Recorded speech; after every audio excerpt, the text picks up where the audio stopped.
Hi there, folks. Sam here. So, what you're about to listen to is the audio from our first session of Draw Steel and our ongoing campaign. It's chapter 1 called The Lilac Night. Just wanted to put this a little bit at the start, talking about the session. It was our first time recording, so those bits where the audio was a bit terrible, some background noises, some people having to speak low just because of circumstance. So, bear with us. We'll have a part 2 coming, which will be probably similar, and then from there on, we've got a bit better audio, a bit better setup and stuff. Alright, cheers, folks. Enjoy the recording. Welcome to Capital, the greatest city in this or any age. The city of the great game, where guilds and great houses vie for power. The city that was once the heart of the Caelian Empire, that remains to this day a bastion of knowledge and innovation. Capital, the city where the mighty fall and the meek rise. Capital, where the last great battle against Ajax will be won or lost. Almost a year ago, Duke Maximo Valetta was assassinated. Since that day, House Valetta has continued to collect taxes from the people of Capital, but Duchess Lenore refused to disperse these funds until such time as her husband returns to approve this action. Starved of funds, the Prince Regent grows ever more desperate as he tries to keep the city running, while the great noble houses grow impatient and the upstart guilds smell opportunity in the air. The city is a tinderbox waiting for a single spark to set it alight. Tonight, flint strikes steel. Air.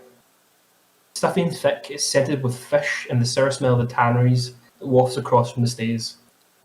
The sound of waves crashing against the docks is part of a chorus peppered with shouts from busy taverns and the occasional barking dog, as the ambience of a city slumbering, sleepwalking into catastrophe. Has everyone got Elber Radio? Indeed. Momentarily. What channel was the link in? It should now be in Test info? test info.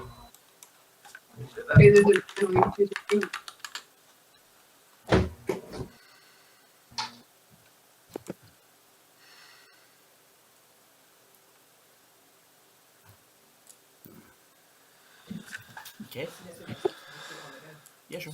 And then that will take a break. What, so it's spin, is it, yeah? As long as spinning, we do 2 spins. Cool. Okay. Phaser, Hello. Okay. for 9 for you to stream over. I can. Give me 2 seconds. Is it going to be okay for you to stream if you're recording? Because otherwise I can stream if you want. Oh no, I only have one screen. That's not going to be any use. Should be fine. I'll let you know if we run into problems. Okay. So we find ourselves, well, some of us find ourselves in a a relatively small area of capital called Villa Caramia, which is in a district of the city controlled by House Valetta, one of the great houses, the one referenced in the intro. If we focus in on this one particular warehouse on the docks, we see a cloaked, hooded figure standing outside the door to the warehouse. Straight away, there's figures moving in the dark, and we see a gang of thieves known as the Pitch sneaking through the docks. Most of them are goblins. In fact, all of them are goblins, save one. Gonna make a few characters visible here. Courtney, could you describe your character, please? I can. You see just above average, kind of medium height, medium length, sort of curly brown hair. They have very sort of, can't really tell if their eyes are blue or green. There's something about them though that kind of draws you in, and they have this like wide, easygoing smile. That's infectious. You almost feel yourself like wanting to join in in on like some sort of joke or secret. And they have on overalls, kind of not dissimilar for things you might see people maybe. Wait, where are we right now? We're in the. Are we like down near the? We in a district known as Villa Caramia, which is not your native district. You're from the States, which is the main docks of capital. So I'll get your map up actually. That would make life easier. And I'll put in the capital crows. But I guess it's kind of like nondescript. They kind of look like they could work in some sort of warehouse or factory or something. Yeah, I would say they're quite charming. They definitely have an allure about them, and they strut with like a confidence that seems like far older than kind of the age they look. Feel like maybe like 25 or something, 24. If anyone is looking at the map, you are currently in area F51, an area called Capello Park, which is a lot of. It's not kind of. There's a small amount of warehouses compared to the States, which is like a massive citywide docks. This is more sort of like there's probably yachts here. It's kind of posh area, but there are still warehouses for certain goods.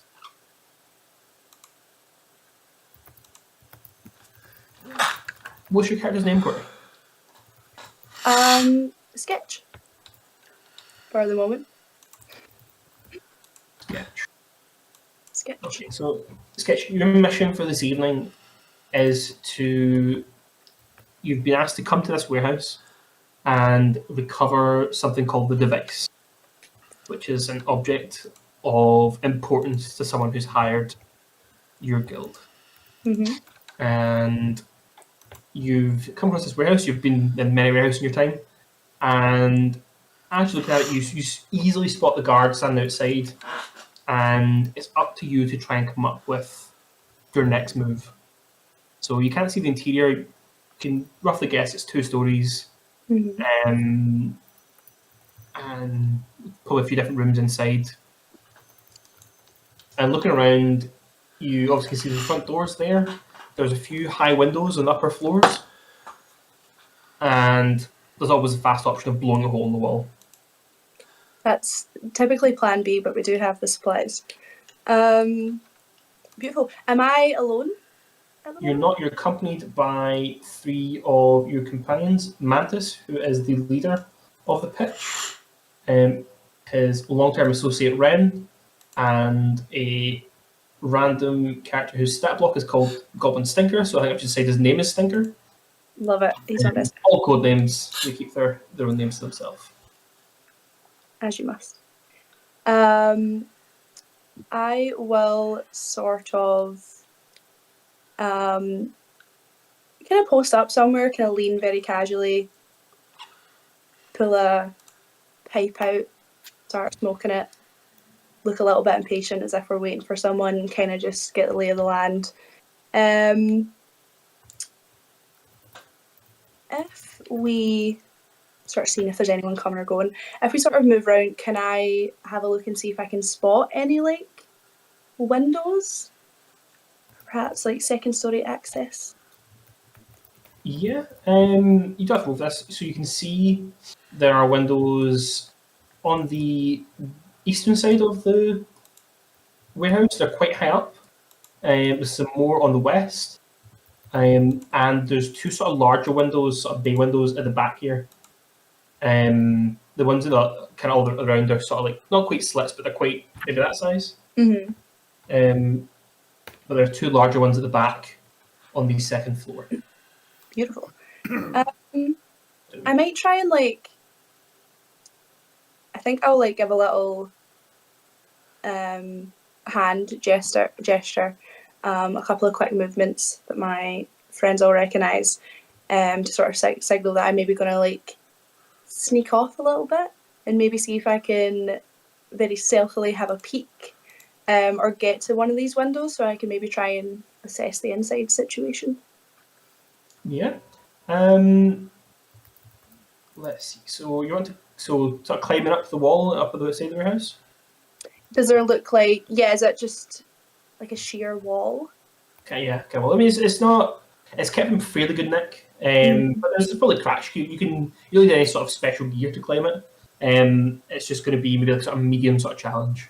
Yeah, I think she probably actually looks and she has these. They're like proper patchwork, but they're kind of like very thin and delicate, almost looking, but like gauntlets. But she actually probably thinks that she may be better taking them off to get better grip. So she'll maybe stow them, and yeah, just try and climb it. Okay. I want to ask for a medium agility test. Beautiful. So that is going to be. So it'll be 2d10 plus your agility score. If you have any skills you think might be relevant, you can ask a single skill. Beautiful. Okay, let me look. I have climb. That's so relevant. That would be an applicable skill. So relevant. So how does that work when you add it? Is that like another plus? It's just a +2. Plus So 2. an edge in this Plus game, guys, 4. is an advantage. It's a +2. A skill is a separate +2. So Beautiful. you can have both. Plus my agility? So yeah, so you're rolling 2d10, you're Fun. adding your agility, and you'll add +2 for your skill. Oh, that's good. So that is a 10 on the dice, and then so 14. So that's plus my agility and plus my skill. Yep. So 14 is a tier 2. So it'll be on your character sheets and stuff, guys. Every single roll will come in as either a tier 1, which is 11 and below, tier 2, which is 12 to 16, and tier 3, which is 17 plus. Every roll in the game will fall into that. It'll be the same categories. So you scale up the side of the warehouse, and you get up to a window.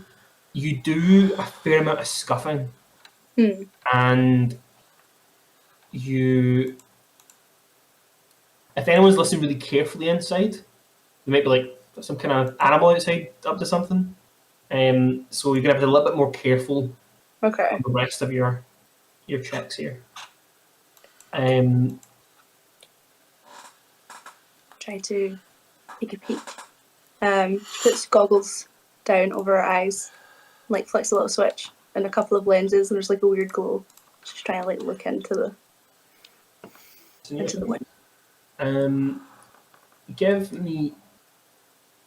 Don't give me a check. We don't need checks. 1, 2. Who needs checks? Tell you what, you on the map, when you move on that side where you put your mini, you put where on the roof you are. I'm assuming you're kind of on the roof, looking down. It's almost upside down. Yeah. Like a cooperated vigilante we all know and love. Where am I? Yes, I think I was trying to make my way. If that's too far, you let me know. But like towards the windows at the back. Okay, the windows at the very back. Okay, that was nice and easy. I have just realised that I have hidden things rather than fogging them though, so it's going to be kind of hard to find them. But I think I know what to do. Let's see. Fog rectangle. One there. One there. Okay, so here's the thing. So you have a look in, but you don't want to be seen doing it, presumably. That's why I have these really cool handy dandy little mirrors that pop out of my goggles so that I can see around edges and corners, because I've done this before. I accept that. You get a little view in, and you can see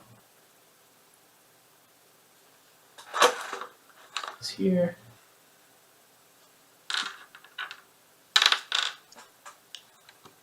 Don't know what that is.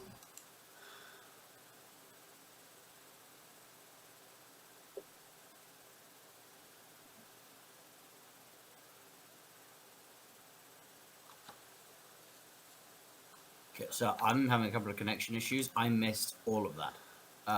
But I'm assuming if it's important, someone will tell me. Yeah, so I'm having trouble.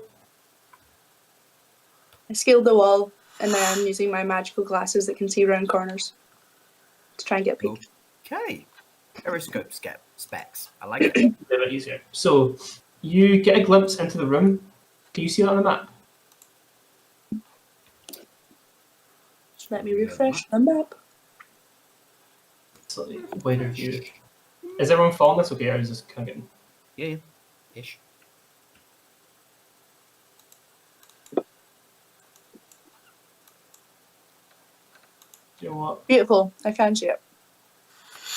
So you look inside and you see two similar looking people to yourselves, enforcers. They don't look like they work here. They don't look like they're security, but they do look like they're lounging around, having a few snacks and some beers. They're definitely paying more attention to this guy, who you have no idea his name, but his name's Karos, who's sitting at a desk with his boots up on it all over the logbooks.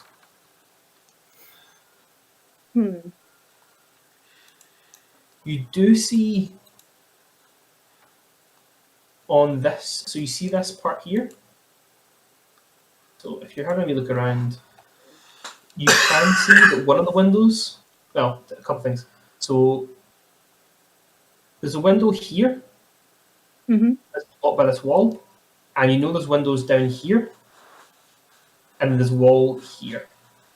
So I haven't done this in the most awkward way possible.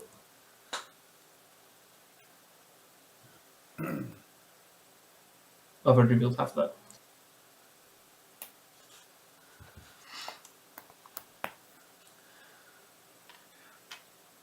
that. Okay.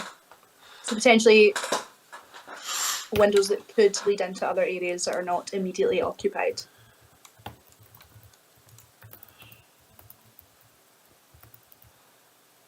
And these are more like, when you said slits, did you mean like crazy or like big enough for people to get through?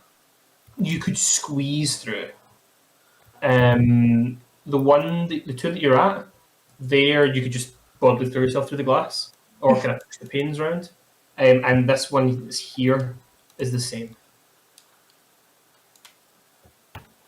See, I'm torn because Courtney wants to smash through the window and bash skulls. I feel like that's maybe not the vibe and we're trying to be steely. Well, you don't need to get the device. You didn't know that there would be what looks to be some kind of other guild here. I mean, you could abandon all and go home, but then you would achieve your goal. This is true. Can I... What are they wearing? Mostly sort of dark cloth and leather clothing. Okay. I wonder if we could...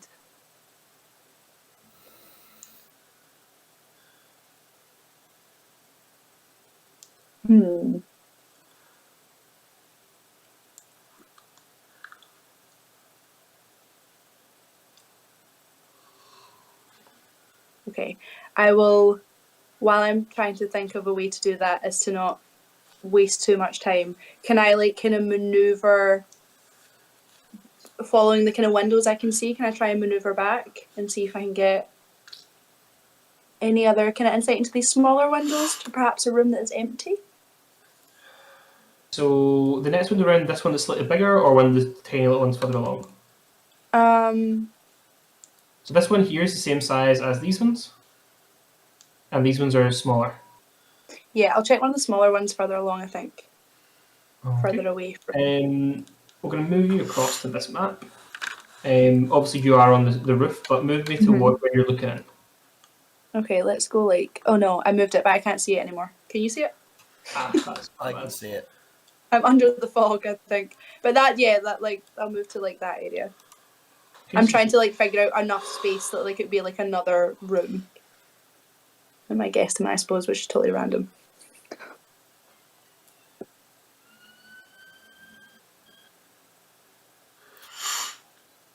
You get a glimpse of the main chamber of the warehouse. So you see that there's a platform here and a balcony, and you see the stairs leading down into a big, huge open space. Ooh, okay. Can I... Okay, let's go with it. So I think, can I have these overalls on that have like a bunch of pockets, but then if you actually look close, there's like a million pockets that you can't see, that you probably have to study it and lift up flaps and zips and all sorts. I don't know if we have zips, but I invented the zip, don't you know? And I will unravel kind of over one shoulder sort of rope that has like a kind of claw metal grappling hook vibe on it. Can I try and like wrap it around myself and get some purchase here so I can like lean back and have my hands free? Does that make sense? I'm kind of trying to like... And then you're going to try and do what? I think I'm going to try and see if I can quietly remove the glass from this window. Okay. So quietly removing the glass from the window is going to be a hard test. Yeah. You are going to have a bane if you're like leaning back. Okay, let me Hard think. test. The optional results are failure with consequence, failure, or success. Okay. Oh. I'm just going to come out here and say I'm loving the fact that Courtney's character, who is, you know, let's face it, is a bit of is Batman basically, has got utility dungarees. Sod a belt, I have utility dungarees. The whole set. What if I were to maybe take out a little mirror or something that I have, or a little bit of glass or something, try and catch the light, try and get a little signal to my boys and see if they can maybe cause some sort of distraction, maybe like a little bit of ruckus outside, feign some sort of drunken brawl or something to perhaps even out. I don't know how it works in this system. Okay. Does an edge really feign, or do they stack? They can provide a distraction, and if, depending on how well it goes for them, then it'll impact you. So if they do really well, you'll get an edge, which will cancel out that bane. If they do less well, it can cause problems. So Thinker has this. So you hear, or you see that trying to cause a distraction, they get the distraction part, but they all three have different ideas at the same time. So Mantis is like, should probably go grab some like bins or something, and we like start banging them together. Ren thinks, well, I could actually just like throw some shit at the guard and make him chase me, thinking I'm just some random street urchin. And Stinker is like, I have absolutely bucket loads of stuff for this. So he drops one of his stink bombs at his feet. And we see this cloud of gas, and all the goblins involuntarily begin to gag and start choking and coughing. Stinker. Have I, like, are any of these... Well, I feel like, has Mantis been around for a while? Has Mantis been around for a while, yeah? Yeah. Yeah. I feel like I shouldn't even be surprised. Yep, that's how that went. I'm just going to go for it. I'm going to take my chance. These guys are alerted. This guard is going to come round and you hear a few people on your floor shout, and you see the window at the bottom here, nearest your pals. I'm actually going to move them down here so it's a little bit easier. So, why I keep torturing myself using tools like this, I don't know. But I'm interested in moving everything together. Bring this lot over here.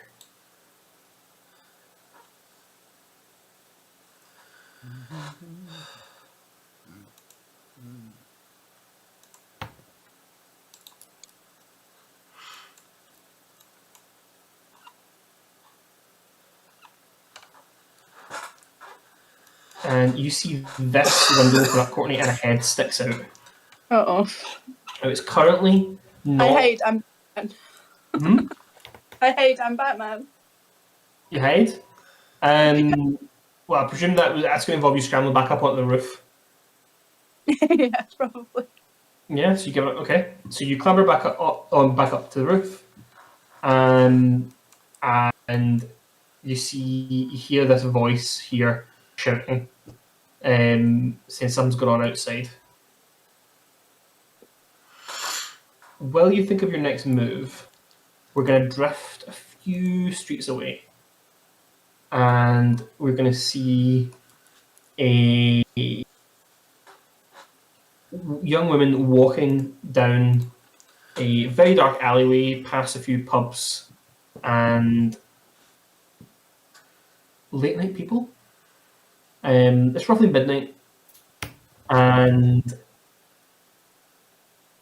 we see as she's walking down the street, her kind of head's going from left to right, as if she's looking for something.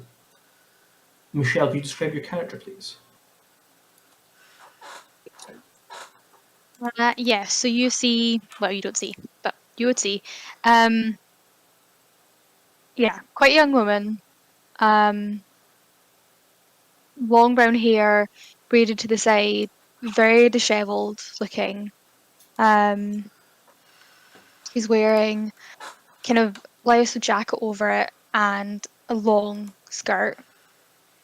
Currently at this moment she doesn't have a book in her hand, but that is not the norm. This is Francesca Foscari. Ooh, that's hot. I don't know why, but She's hot. She is hot. Are we all playing? But she's also far too young for all of us, so.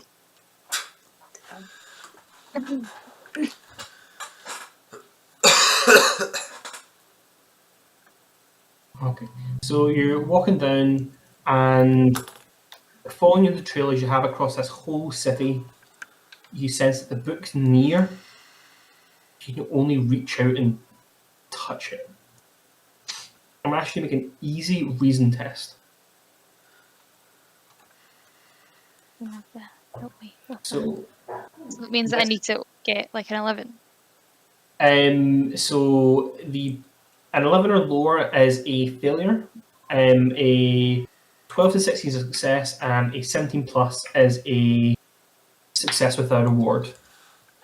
Now, so this will be your power roll, and you'll add your reason. If you have any sort of skills you think might apply, you can apply them. I will say this is more of a like, you maybe using a little bit of logic, but you're also kind of using some sort of intangible arcane senses. I guess I feel like I have maybe a few things. So I'm like what, a few streets away, you said? You're a few streets away from this warehouse, yeah. But you don't know how. I don't know how close I am. Yeah.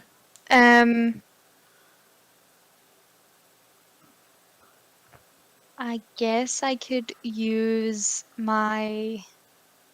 I can see you clicking around. Sorry. No, it's fine. If you want to just click on the one that I should use, I guess potentially my skill in like. Do you think? Yeah, I was gonna say rumors. So are you following? So I was kind of imagining this close. You're following some sort of arcane sense, but if you think you're just chasing rumors of people matching the description, of the people you saw, you could use rumors. They're more talking to people, things that might drift away from reason a little bit. Yeah, she probably wouldn't speak to people this late at night. Okay. Then, well, okay. If we're saying something arcane, then let's do my skill in magic. But I forget exactly what my skills actually mean. So. So it's just at the top where it says skills. It's you add 2. So. Yeah, but like, what is like a skill in magic? There was like like little descriptions and stuff, and I don't have any of that downloaded on this lab. So test info will have the doc, but I can go down and read out. Just basically, yeah. Let's get up.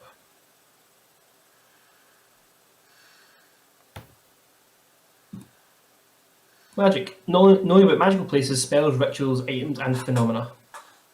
Then yeah, she would definitely be able to sense something about this, knowing how important it is. So make your power roll. So that's 2d10, right? 2d10. These are definitely d10. They are. Oh shit, that is really, really bad. So that's a 4 plus 2 for my skill. Plus 2 for reason. So it's 8. I did have a thing though, a feature. What's this? Okay. Oh no, it's not. That's a research thing. I don't think so. Okay. So Then 8. you reach out with your senses, but you can't seem to get a grip on it. You feel like you're close by, but you're not exactly sure where this has been taken to. What can you think of any other approaches you could take? Um.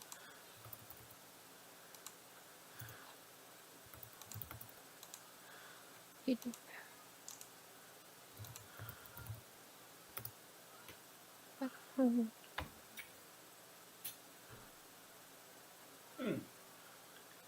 doesn't really have a sense of like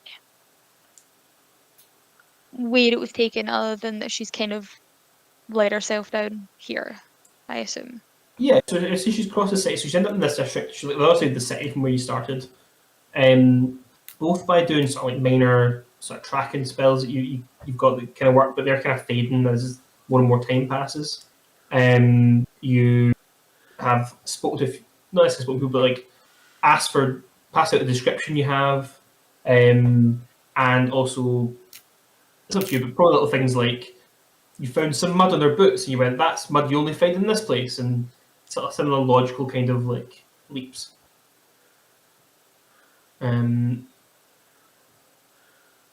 Do you have anything else you'd like to try in a moment?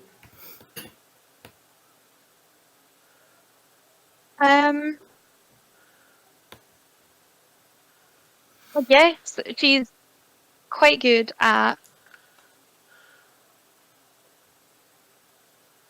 listening in. She's quite good at knowing what's going on around her, or hearing things maybe she shouldn't have heard. Potentially she would try and, I don't know, see if she can find anyone who potentially is also looking for this thing, or if she's heard any information about, or even just like, people talking like, oh, there's like something going on down here, like that kind of thing. Kind of going for like the eavesdrop type. Make an intuition roll for me. It's going to be an easy one as well. So Power roll plus my intuition, and then probably if you have like search or eavesdrop or anything like that. Yeah, I've got eavesdrop. So that's okay. That was 19. Right. Okay.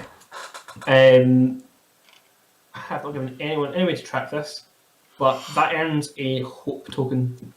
Where the heck would I put hope tokens? Besides like victories and essence, maybe. So it's a shared pool, so anyone can use a hope token. Hope token basically is a little bit of inspiration, but the only thing you use it for is to spend to get a recovery without spending a recovery. You can use it on your turn or when you take damage. So I'm going to pop it in. I'll pop it in test info just now, and I will update it as she's get them. So I know it's not helpful to have to look at a different chat, but hope tokens 1. So you overhear a couple of sailors talking about a strange job they had this afternoon. They were on not sailors, the dock workers. A small ship had come to the Carpello Park docks, and that's kind of unusual because most things would come into the stays. They were escorted, as you would expect, by the Marines. So the House of Verona runs all the navy, and they were escorted to the docks. And it seemed like kind of like a luxury deal, but just when they thought they were finished, and customs had kind of wandered away, these guys were led onto that ship and asked to carry a crate into a warehouse nearby. And they basically talked about a lot of strange folk being around, and a lot of rough types. And they mentioned Warehouse 6. And ones near you are labelled 1 and 2. You can kind of deduce where you'd head towards 6. So what we'll do is I'm gonna move you down here. So you go back here a wee second, but you're within sight of warehouse 6, and you hear some sort of commotion coming from the street to the west. We're going to very quickly. What is it your character is looking for? What's the item you're looking for? That can I give more information? Should I give? I don't know. You can give whatever information you want to give people, but just so they have a rough idea of what kind of thing you're looking for.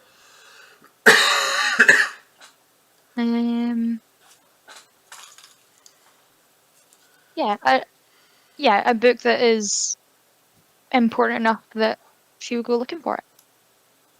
Important enough to her that she would go looking for it. Okay. We're going to pan towards this guard by the door and beyond him through the main door of the warehouse into a small back room. Monica, could you describe your character, please? She is medium height, kind of average weight, but I think she looks much older than she is, because she smokes kind of consistently. She smokes tobacco every opportunity she gets. 20. And I think if you walk past her, you would smell tobacco that kind of latched into your clothing smell, but it's covered by a really heavy perfume. Think like very, very deep roses. So she smells like expensive tobacco. Oh God, great Aunt Glenda. Do you know her too? Yeah. And she just, if in a modern equivalent, she would be attached to a BlackBerry. She's always kind of worrying about the next thing. She's always waiting on the next project, the next task. She doesn't look like she sleeps very often, so she's got a pretty dark bag. She doesn't have a really flattering description. I feel quite guilty. She's not doing too hot. It's our gal. Just a little bit overworked. Totally fair. Well, as she stands in front of this table in the back of the warehouse, she's poring over this book, and she's thinking that the treatise before her is written in some kind of archaic form of Kemharic, which is the Kemharic language from Egypt. And that's a language she does not speak.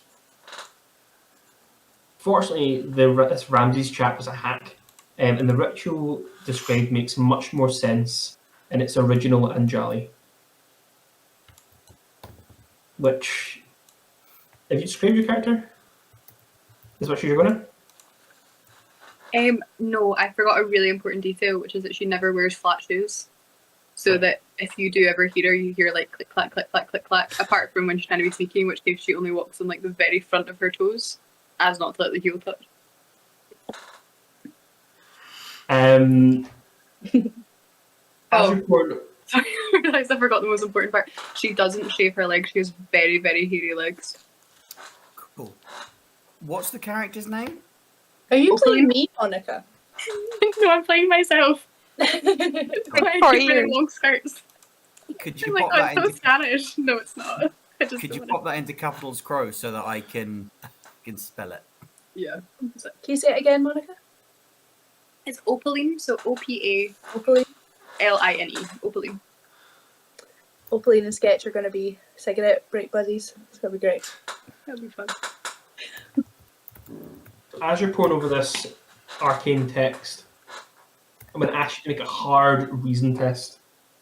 You will have an edge on it because you do speak Anjali. Yep. Bear with me 2 seconds. Okay. 2d10 for 19 plus 2 is 21. Is this happening in the same warehouse? Yep. We're in warehouse 6. You recite this incantation first time and you see the object sitting in front of you, which I'll drop a piece of art in a second.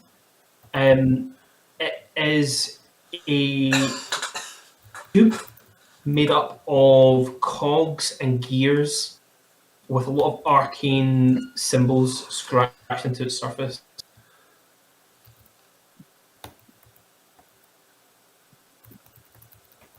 And this is the device, And arcane means like magic. in this universe also. Yeah.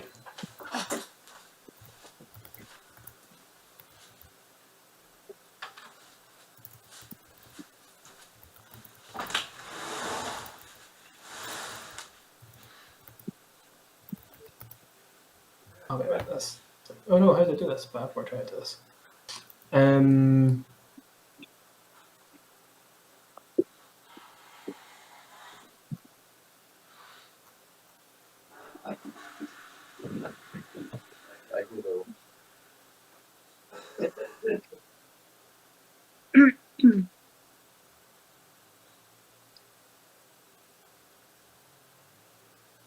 So I keep your character invisible, but here is the device on the the map to the left of the one Courtney's character's on. So as you finish this incantation, it begins to float into the air, and the cogs and gears begin to turn and hum, and a feeling of sudden fatigue washes over Opaline. It's just our like permanent state of being, except worse. Feels even worse than it started. Yeah. You have done what you were asked to do. Do you give it? Do you react in any way to having succeeded? No. I think she's just thinking about the next thing. And she has so much to do that it's almost passive that this has happened.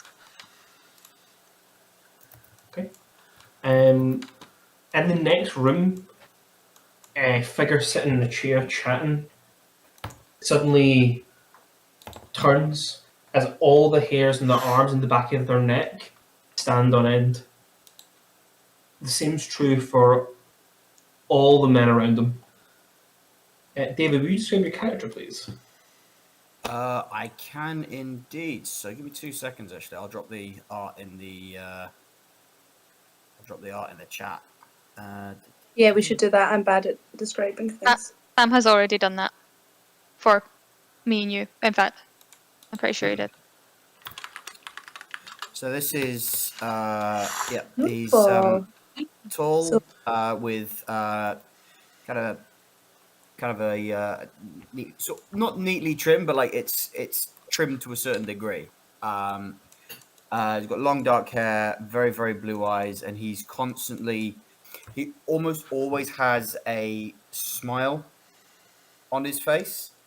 Even it's like it can vary. But it very much varies from sarcastic all the way through to warm grin. Generally, it's kind of sardonic. Doesn't always. His eyes, however, don't always look like they're smiling. They're quite.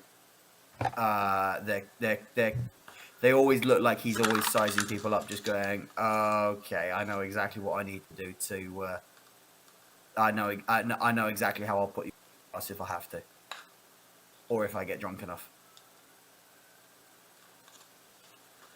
Doesn't, yeah, but laughing away. But his eyes are constantly just sort of, just like. Perfect. So your attention and that of all your companions is drawn towards the room where you saw the mage walk into earlier. You get the sense of whatever she was there to achieve, she has achieved. I'll turn to the other. How many other guys? Is just the one other guy in here? There's loads of people in the room.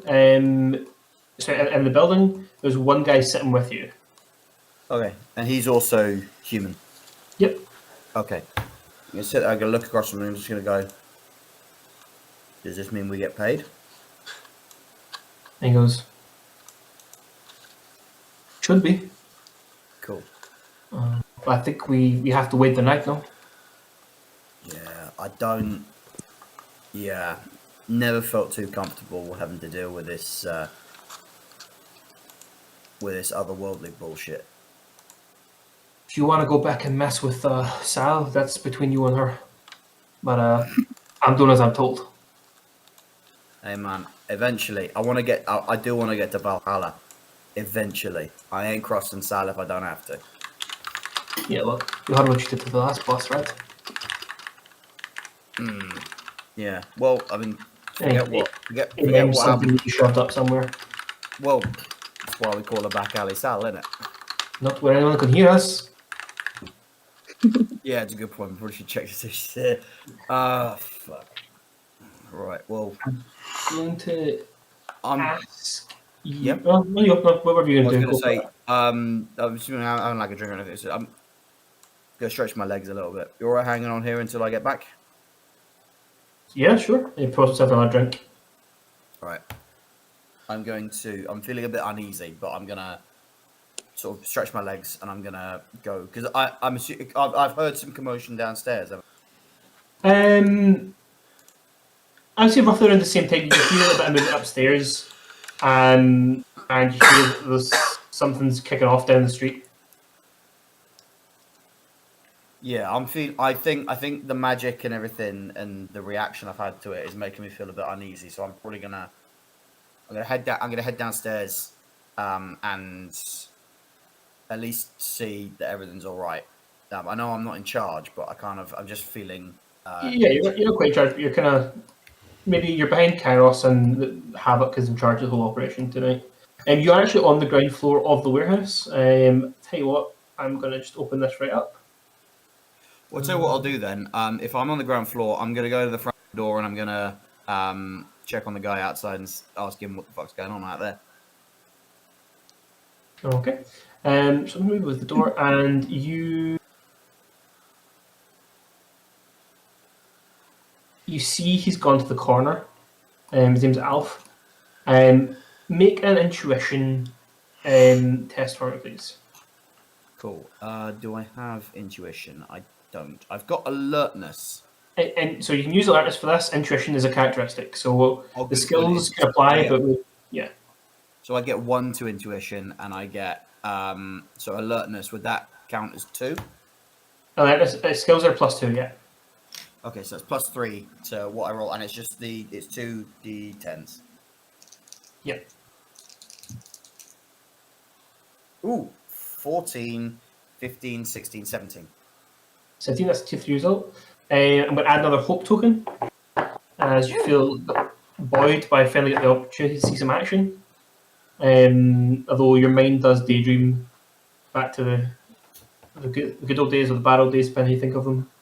Things were better back then. How long have I been with the keys? It's up to you. Sometime it's been 5 years since you were with the last crowd, but I don't know what you did in the middle. All right, so I've probably not been with the keys that long, but I had a bit of a rep, so that's why I'm a little bit higher up in the hierarchy. Cool. All right. Tell you what, instead of a hope token, I'm gonna ask you for another intuition test.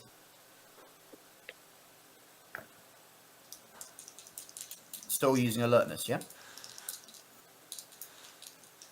Yes. So that's 8, 9, 10, 11, 12, 13, 14. Courtney, could you give me an agility test, please? Yeah. Bugger. Because I have my hide skill, do I get to add +2? Or is that what I'm trying to do? Do you have sneak? Yes. You can apply sneak. I think in this sense you're moving, you're trying to stay hidden as opposed to hide.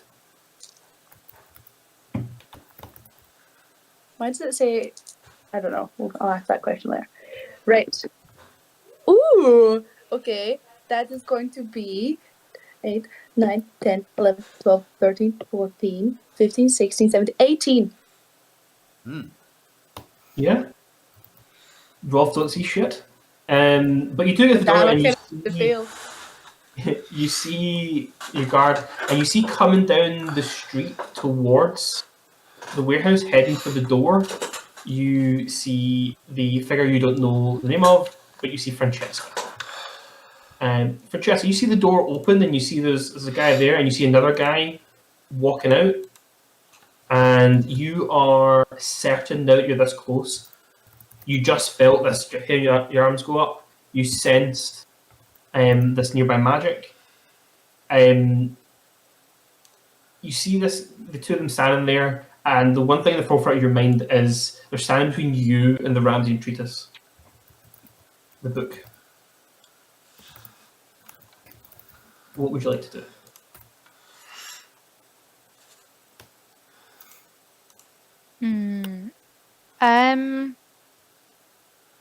Let me just remind myself of the things I can do briefly. It's okay. Is this where my head's going to get turned inside out? I'm going to quickly deviate then to a scene not quite as nearby.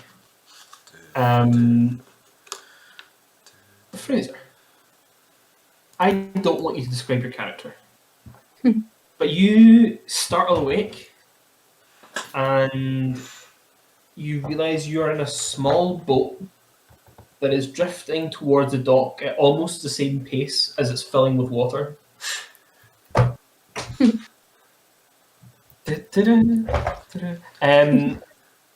you make... Sorry, that's also populated. Well, hey, what do you do? I feel like the first thing that I'm probably going to do is I'm going to like pat myself down and just be like, have I got everything? Because I swear to God. Just sort of give myself the pat down. Sort of pull out this compass. It's a very strange looking compass. We'll talk about it more later. Have a look at that and just be like, right, cool, fine. Pops it back away. Sees the boat rapidly filling with water and is like, is there a bucket? Can I start bailing this out? Because it does not look like I am going to make it to shore. There ain't no bucket. It's going to be a close thing. You may sort of smack into the side before you sink. Okay. Does it have like a high point on it? Or is there like a mast or something like that I can climb up? Or there's the prow. The front of the boat is a little bit raised. You feel like you probably could take a step onto that, and kind of momentum of pushing it down could propel you forward a little bit. Yeah, just gonna stand up in the front of that and just sort of like jump up and down on it to sort of create a wake, to sort of hopefully propel the boat forward a little bit, and definitely not sink it a bit faster. Okay. What is the weather like? Oh, it's like fog, but it's like rolling in with me. Rolling in. Any of the rest of you guys are outside. You do notice it's starting to get quite a foggy night. Nice. Lady Luck is with me tonight. You're trying to... I forgot what you're trying to do. You're trying to make the boat that's sinking go faster. What characteristic do you think would apply to that? Is it using your agility here? Is this like a logical thing? Like, do you think this is physics? If you boil up and down correctly, it'll... I think it is, because it's like, it's just doing it in the right pace, that it's just kind of like, it's moving with the motion of the wave. Your choice then, agility or reason? They're both the same, so I'm going to say reason. Okay. Because if it fails, it's a bad idea anyway. So 2d10 plus my... Yep. About the score. I don't know what skills you've got. If you think any of them might apply, feel free to call them out. But trying to figure out how I'm gonna describe this in my recap. This is that's a 16. Hey, that's pretty good. That's pretty good. Yeah, I would say you get to right within the edge of the docks, and it's sinking fast, but you can pretty much freely step onto the docks. You timed it perfectly. Yep. And with the sort of supernatural grace I have, I just sort of walk on the docks and just continue walking into the night and just sort of be like, I am supposed to be here. You're a Captain Jack Sparrow. You look around, and you take in the sort of architecture, you take in the sort of sounds you can hear, the voices you can hear, and looking up at the sky.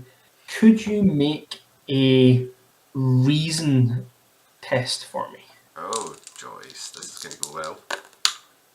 That one's cocked. Ooh. I'll let you do intuition, actually. Intuition. Okay. So that is a 15. Now, 15. I have a thing. If I fail. You've not failed.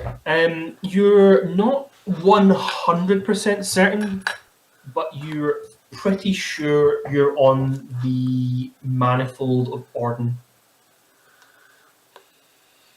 Where on that planet, you're not sure, but Okay. we'll pan away from you. But do you want to briefly describe your character and tell us your character's name? Yes. So Azrael, for those of you who have never seen them before, is a time raider. He is a... I just see Michelle laughing there. It doesn't matter what he looks like because we know what he looks like. We've decided now. He's a very tall man. He's a very tall man with 4 arms. He is... With like good forearms or with 4 arms? 4 arms. Okay, just have to clarify. 4 of them. He is sort of dressed as a ship's navigator. Very much does look like these sorts of merchant navy kind of vibes and sort of stuff like that, with the sort of gold inlay in the uniform and stuff like that. But sort of sporting a tricorn, as it were. He has a big hefty tome on the side of himself. He has a sword on the other. And he has all sorts of navigation equipment, sextant, compass, watch, all sorts of stuff like that. Again, this is a really chunky looking compass as well. Doesn't seem to point in 2 directions, but in 3. Cool. Very cool. Everyone is so dope. Yeah. Let's quickly pan back to Francesca. Okay, so in this moment, faced with these 2 people in front of her, I assume she can see, that's what you said, she could see those 2 people, right? The guard and then person at the door. Yep. She's suddenly very aware that she has no idea what she's doing. But she does know a bit about how these kind of people work. Okay. So she's gonna... Is she fully visible right now? Yeah, I would say she's fully visible right now.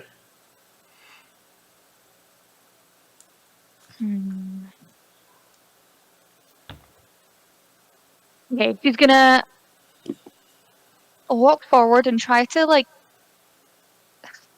subtly rearrange her clothes a bit, you know, kind of sort her shirt a bit, you know, just show a little bit more of her body. You know, when I said she knows how to deal with these things. And she's gonna walk straight up to the guard and try and do a bit of like a head nod and walk past him. 2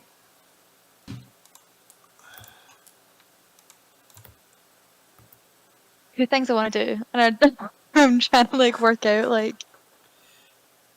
Just so I know what I'm putting in the notes, is this you're just trying to through as in like, that's fine, I'm meant to be here, or you walking through as like, hello boys, like just try it. Like she's meant to be here. Like she's meant to Okay. be here. Oh, I thought it was a like, come hither. Yeah, that's what I was Like, meet reading. me around the corner. Oh no! It was so she's. I mean, okay, not like a come hither, but like a. The adjust was like a. She's young and is trying to like show a bit of confidence, and in her Right. head is like, 'cause I okay, thought it I'm was just I gonna, thought it you was know, just like. Yeah, okay. I was the way you were describing it, I was sitting there going, like, okay, cool. I know how these sort of people work. Oh, listen. See if the Go guard girls. takes it that way. That's fine. If the guard takes it that way, that's not a bad outcome. It's not what she was going for. but that might be what she gets. Then she's going to walk up to the door, see this guy in the doorway. So she can sense kind of like where this book is? We'll say, for the purpose of this, that the book is a supernatural object. I think you have an ability to I literally... do have an ability to do that, but I'm trying to work out, like, is action economy the right words for this? Where I want to do a in different combat, thing. so you can do whatever you like. If Yeah, you have basically- one combat, but I want her to work out where it is and then probably do something else if she can. So yeah, detect the supernatural. Within 5 squares of me. I don't need to have a line of effect to them. that's fine. That means line of effect is roughly line of sight. Okay. Let's see. So we use ruler just now. So I'll change that to 1. So it's 5 squares is like there. So you're not within 5 squares of the warehouse. Well, actually, you moved that up, I so- wanted to move up. Yeah. Yes. So, you do not sense any magical objects or supernatural objects within 5 squares. Actually, Jump off for like 2 seconds. I'll be back in a couple of seconds. that's fine. We might take a brief break in a second, but I'm going to change what I think of it because I was letting people use it passively and they were further away. So let me work out how far this was. 12. Yes, you sense that the treatise. You actually don't so much sense the treatise as you sense this massively powerful magical object. Okay. Then she will walk up as close as she can get to the guy in the doorway, and if you'll allow it, teleport herself behind him and continue to run towards where she thinks this device is. Oh, okay. Right. That's how this is This- going to go, is it? This guy is going to try and grab you. The first one you pass. Fair. That's fair. That's an 8 plus. Yep. So he misses. I'm going to say you can get to here, and I'm assuming Rolf steps forward. How yeah. far can you teleport? My reason, intuition, or presence. So I think the highest one of that's 2. Yeah. 2 squares. So you can drop yourself wherever you'd like. Okay. We're just trying to see if I've got any kind of reaction-y thingy that I can use.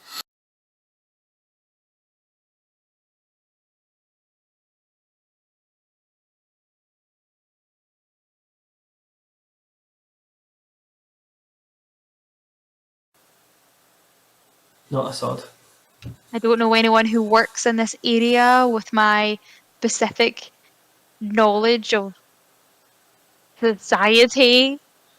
You know 2 things. You know Lady Valetta runs the entire district. You know she collects the taxes. And you know the people who do that are called the Arbitros Fiat. Is that what this guy is?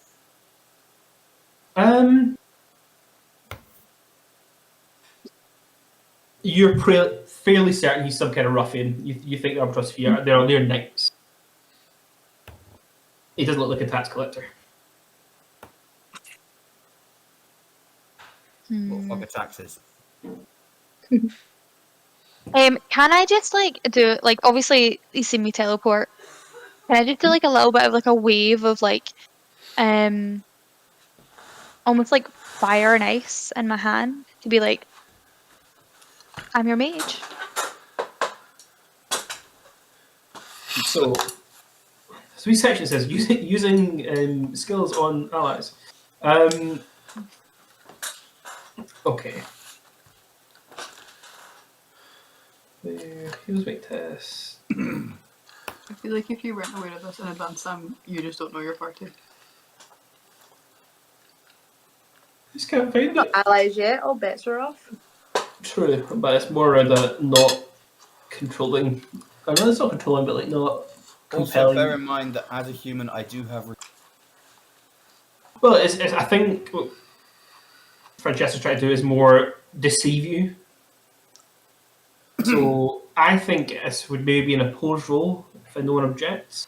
I would say it would be I would probably say, well, by default, I would say it's intuition on David's part and presence on Michelle's, unless people think they could argue otherwise. Sorry, what am I rolling? Intuition power roll. Intuition test, sorry.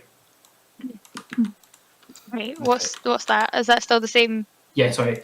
I think the 2d10 plus is just a power roll, but I actually also think they might be distinguishing power rolls from tests, but it's the same roll. You can't fail a power roll, but you can fail a test.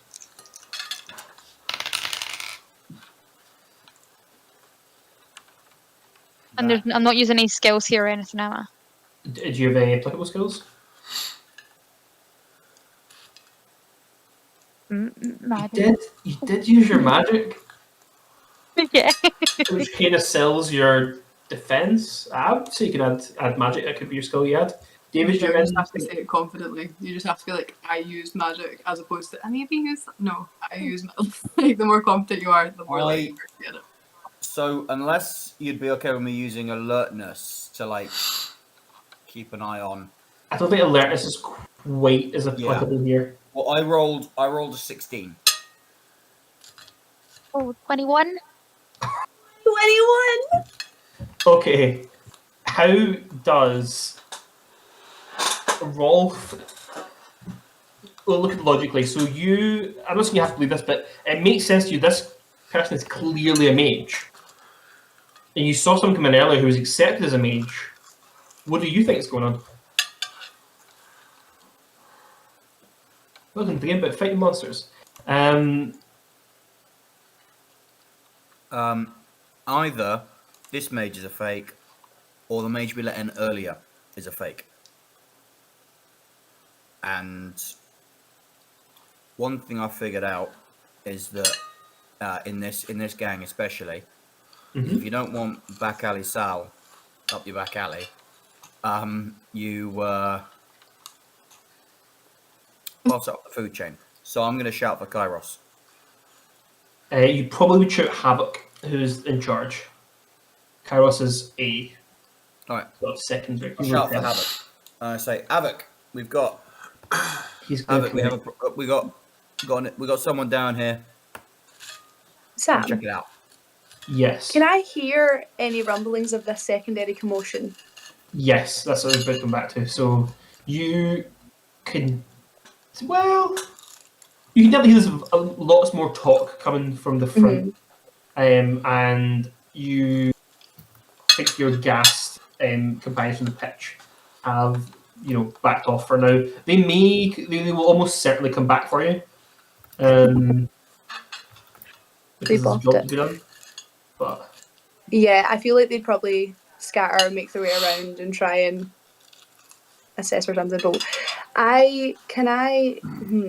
did I know? So did I just get sort of like?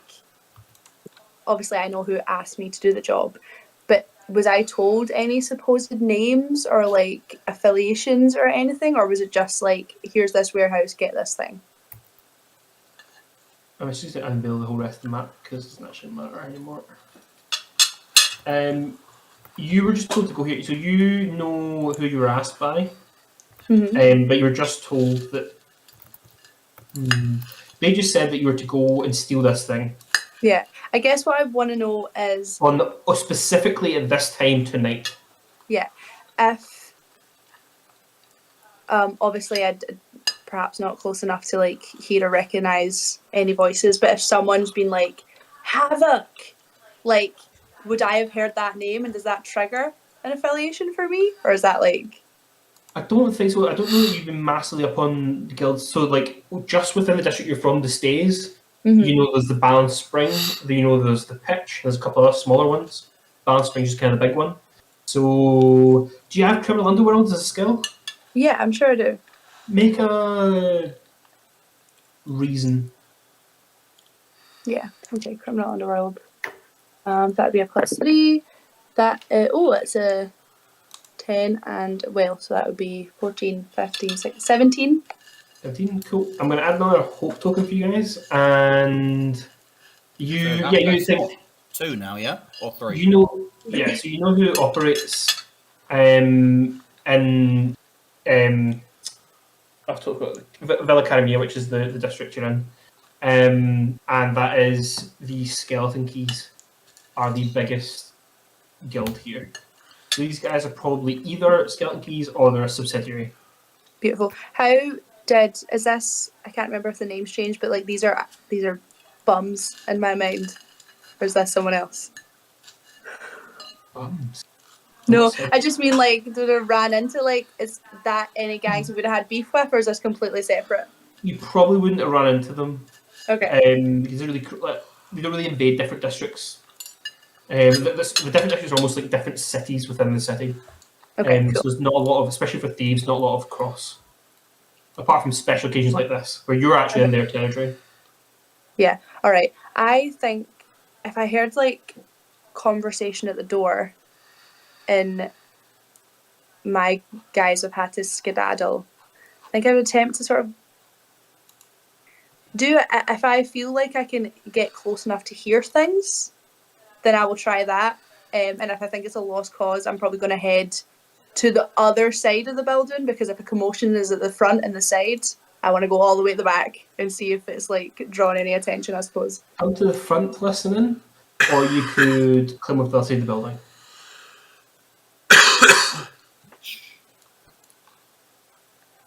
Climb over the other side, as in... You're on the west just now, you could climb over to the east. Is that what your second thing you said was? Yeah. Yeah.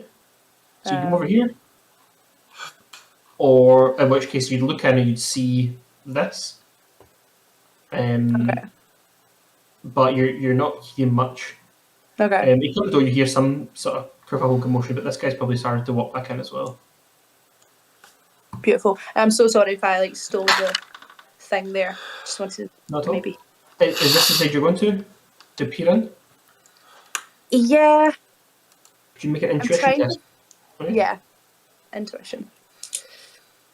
Intuition. Oh no. Okay. 14. If that's a +0. Okay. You recognise Rolf, Shit. and things just got a whole lot more complicated. You see that this place is filled with this guild, and you know those guys on the top floor, and you know there's a mob of folk down here. And you see this guy who's clearly some kind of leader starts walking towards this group, and you see that Rolf's got his big thick hands on this girl who looks unrelated to the rest of them. The way his hands being thick mattered, but I just imagine like big huge hands and like a small person. Yeah, she's pretty slight, so I think that makes sense. He's manhandling this poor little girl. See, sorry, intruder. Habit comes over, and he is Vaslorian. He's not from around here. He goes, I'm Vanagarian, aren't I? Yeah. Can I hear what's happening when I'm there? Yeah, absolutely. You can hear the shooting. Habit was in the room with you, and as was this other guard. Just haven't revealed your money yet. Hey, yeah. So this one says she's the mage boss. She's just turned up, teleported through the door, and says she's the mage you were supposed to be expected. That doesn't make a lot of sense. Nice already in there, job's done. So what do I do here then? He'll come You don't forward. believe me? I can tell you all of the information you need to know about the item that is in that room. Sorry, I get twice because David's so loud. Yes. I'll shut the door and I'll take the light on. If you're the mage we were waiting for, what's that one doing? I'd like to know that myself. Mage! Opaline, you think he might be calling you? Absolutely not a chance. I feel like she very much does not get out of bed for like less than like £500, so it's kind of worth 500 gold pieces. So like the idea of somebody like speaking to her like that would just be an outrage. I also imagine that she sounds exactly like Havoc, i.e. the voice Sam is currently doing. I'm doing Opaline, sorry, yeah. It's a really voice from all the smoking. Alright. She's actually Yeah. 12, but she smokes 90 a day. He points to Francesca's his bringer. And he's going to head for this room. And assuming everyone complies... Well, Rolf, will you try and drag Francesca after Havoc?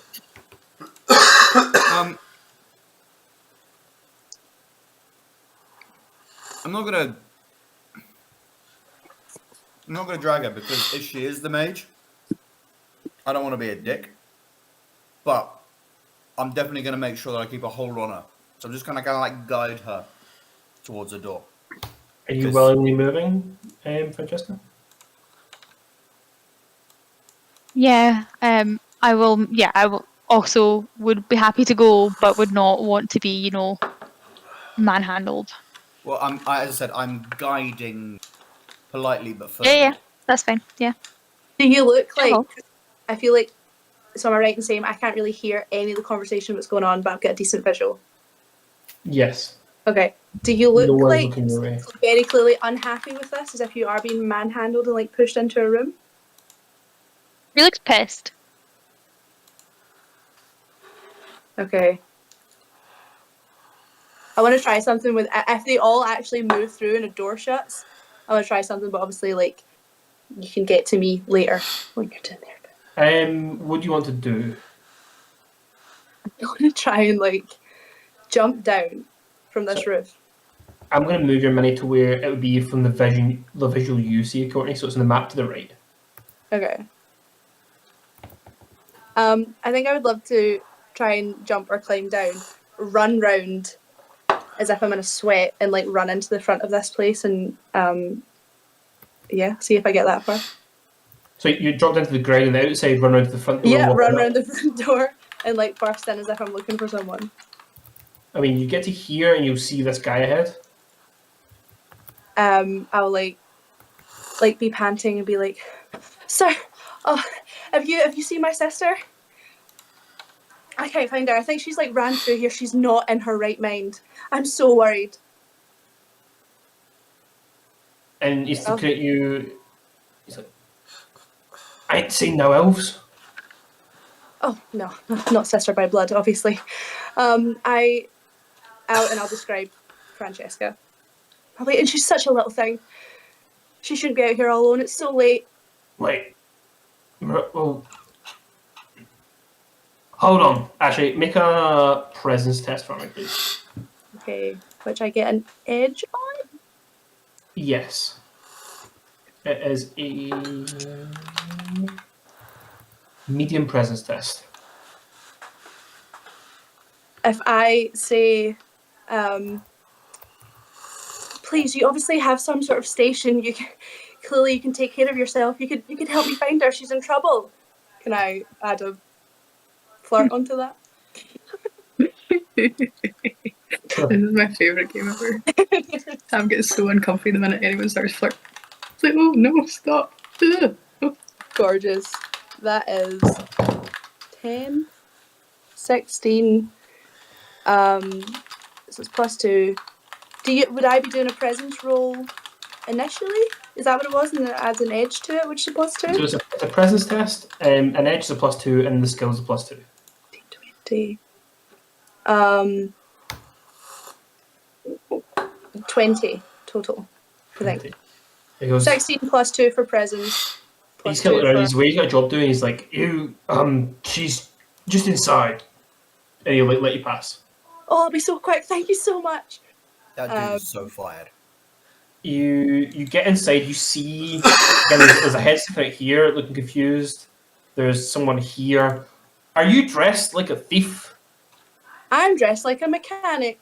Like I work in a warehouse. That's what I was saying. I have like the overalls on that kind of look very typical as what you would see I think, did we say there was time? You said while these guys were going in, yeah? Yeah, Okay. What do you do once you get in? great question. I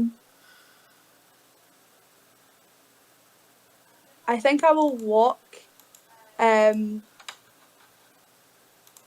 I will, as I walk in, I will say, like over my shoulder, so the people in here can say, what would I say? What makes sense?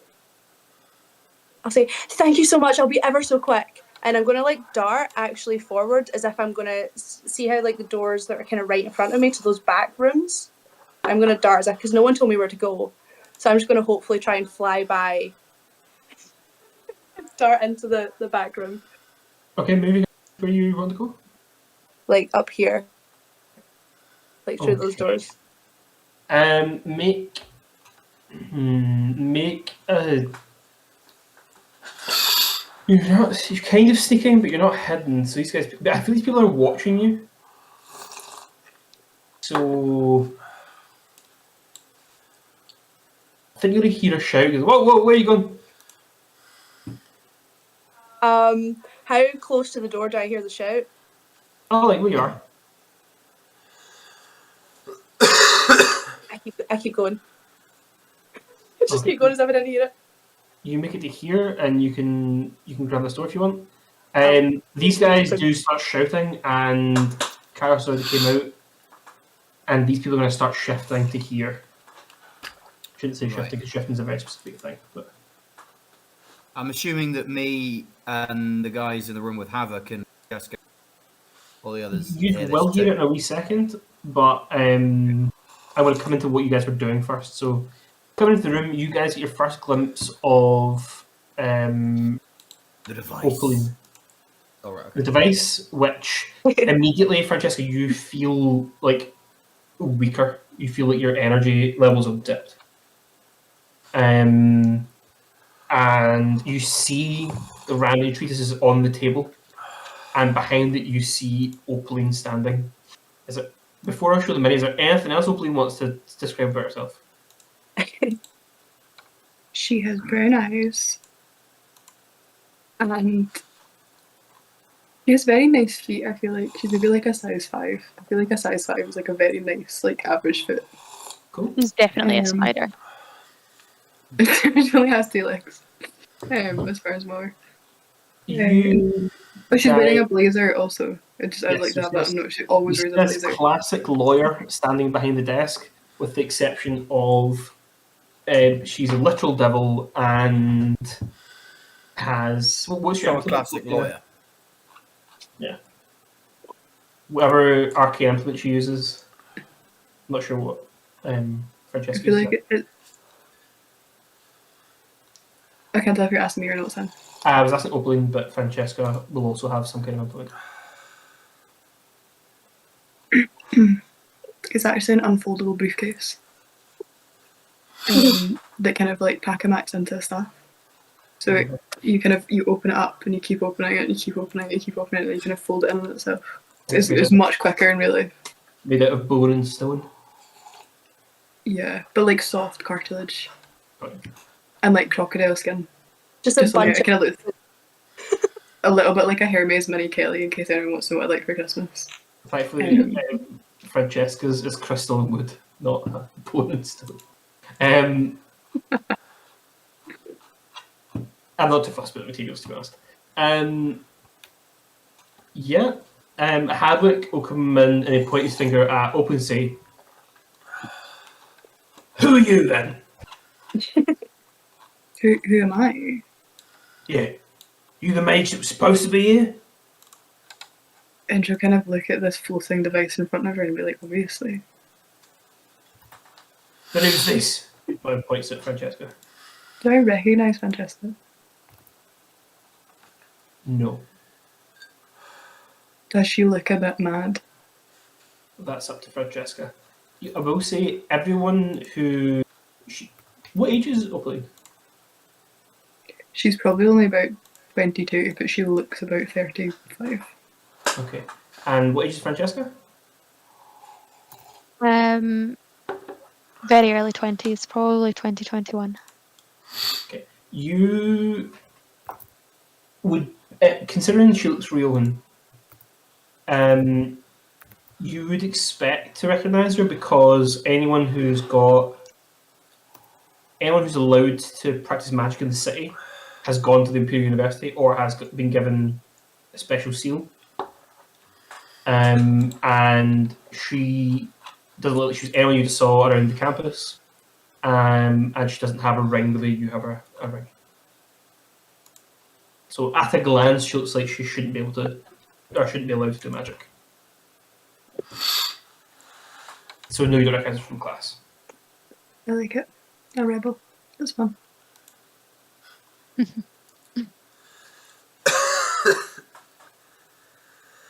So do you say anything? Oh, sorry. I would like throw out a little bit of magic, and there'd be like an invitation to see whether or not you would do it back. I feel like she's trying to like size you up a little bit and see like it's a very obscure thing to be like I'm a mage without being a mage. Or maybe it's not. I don't know. I don't know how often people pretend to be mages. There's definitely like societies for that. I would like both of you, if you're trying to show a little bit of magic off, to make a reason test. Okay. You're going to have a bane on it, but you can add the magic skill if you have it. I would like to try and assess, or just get a stronger picture in my head. So you said that there's a device here. Mm-hmm. Opaline is there. There's Yeah. no boot. There's what? There's The no book's there. boot. The book is the Ramsey book is Jesus there. right. It's in front of Opaline. So the book and the device are the same thing. Nope, the book is on the table and the device is floating above it. Right. Okay. Cool.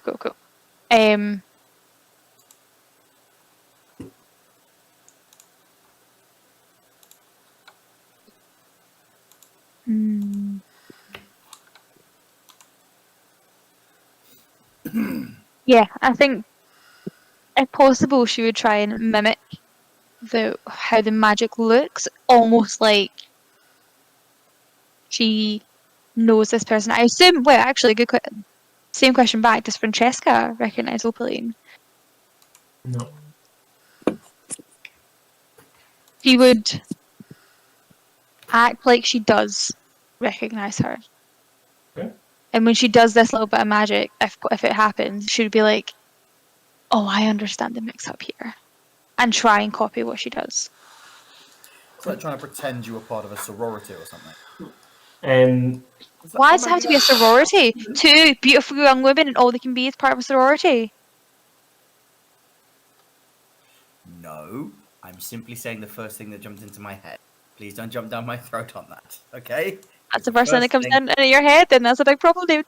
Okay, fine. I'm I'm actually inherently misogynistic. I apologise. Sorry. What did you want from us? Reason test. A reason test. So that's 17 for me, Sam. Is that with a bane? No. So a bane Sorry. is a -2. You can That's add on 15. the magic skill if you want. That's 15. Also, I have my Struggle? little pincers here, in case anyone's wondering why I'm like clicking. I'm like, It's a bit of a struggle, but you create this sort of sensory effect you're going for. What did you get, Rochelle? You said I can add the magic skill. You had the magic skill, yeah. And I basically nullify my reason. So you roll and you'll add my your... reason. Yeah, sorry, yeah. Then it's an 8. An 8. You go to mimic it, and nothing happens. You yourself feel like the device, like whatever you're trying to do is pulled away by the device. But you don't manage to do it. Now, Rolf saw Hopefully, you I guess, do would magic. see... Oh, sorry. Go on. Rolf saw you do magic a minute ago. Would Rolf say anything, or would he just sort of sit tight? I mean, she said she's a mage, and she's doing magic, so I'm kind of like, this Well, is she's just as- tried to do magic and failed. Right. So it's clear she failed. I would say so. Right. I mean, I'm already grappling her, so I'm just going to say that I'm going to tighten my grip a little bit. It's like, oh, okay, no, this is... I'm not feeling good about it, but I'm sitting here going, Havoc's going to cut this girl's head off. What is it? Well, that settles that then. And he's going to look at Francesca and say, "Do you want to tell us what you're really doing here?" I'm going to whisper. I'm just going to say, "Hey, listen." I'm just gonna say very, very low. I'm just say, "Listen, you won't be able to walk out of here unless you tell the truth. All right? Havoc's not a guy you want to get on the wrong side of." She's gonna give you a look like she's not the kind of person you want to get on the wrong side of, and she's gonna turn to Havoc. She's gonna eye Opaline with a bit of like, you can see the fear in her eyes, but she's gonna turn to Havoc and say, "I told the truth. There's clearly been a mix-up. My friend here, she's clearly been sent. I was also sent. Listen, this is embarrassing for you guys. Are you paying both of us?" Oh, And I think it's a And hard. I would say it's a medium presence test. can I try and use my I'm gonna try and use my brag skill and like I deserve to be here. Like, why are you looking at me like that? Sort of thing. You can say no. Wait, I'm trying to work out in what sense that you're bragging. Written. Well, I mean, it's an element of bullshitting, really, if you're bragging. Oh, but that's a lie. You're not really. Ah, I am the shit. If you were going, I'm the better wizard, having just failed to do magic, then I'd maybe that's a brag. But I don't know if that's fine. I will say no. That's fine. What did you want from me? A presence test.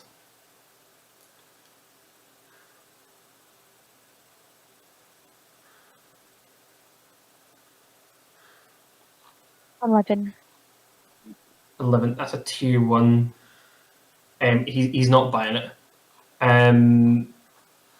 Consequence. Too many rules. 11.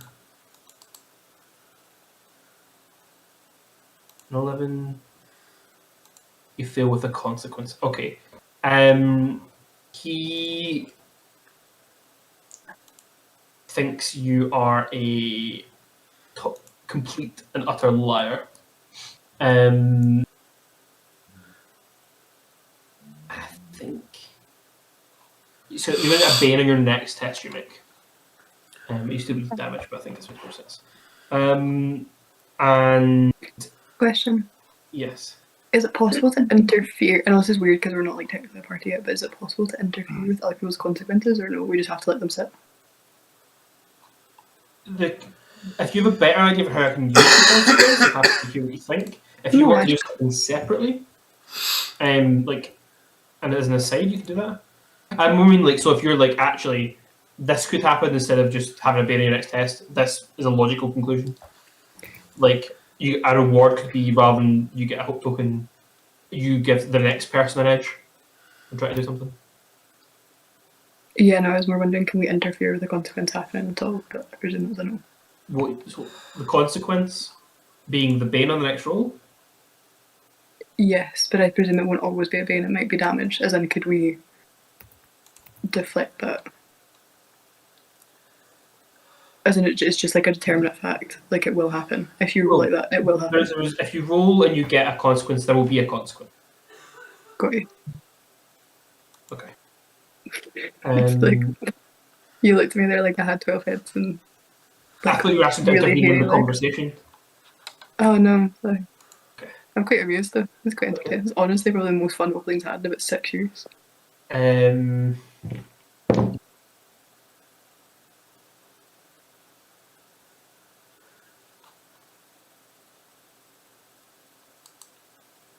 He's going to instruct Rolf to go.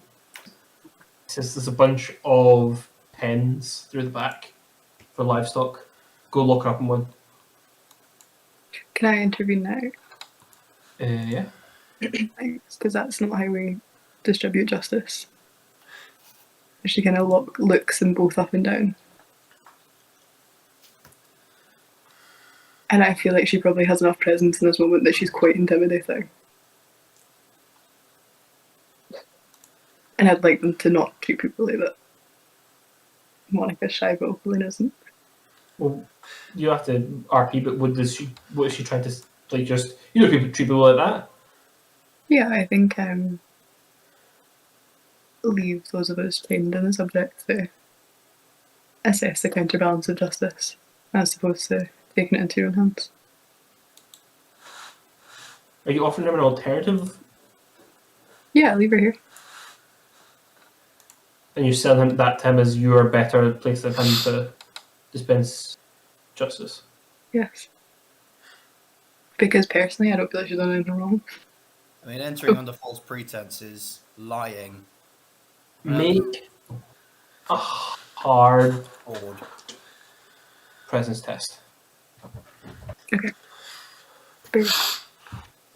I'm really sorry you just see my finger all the time. I'm aware of editing that. No, don't. What we were supposed to say there was, babe, everyone finds it really irritating because we're all only watching you, because that's the sole purpose why we all turned up. But that's tough. Not at all, actually.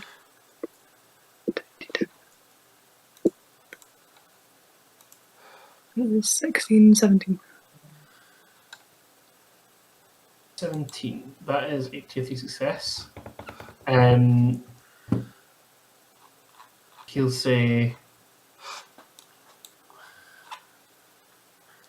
fine. Just make sure everything keeps going smoothly. Don't want any more trouble.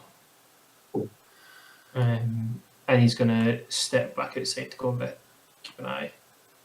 I think he's going to leave this guy, and he's going to tell Rolf to come with him.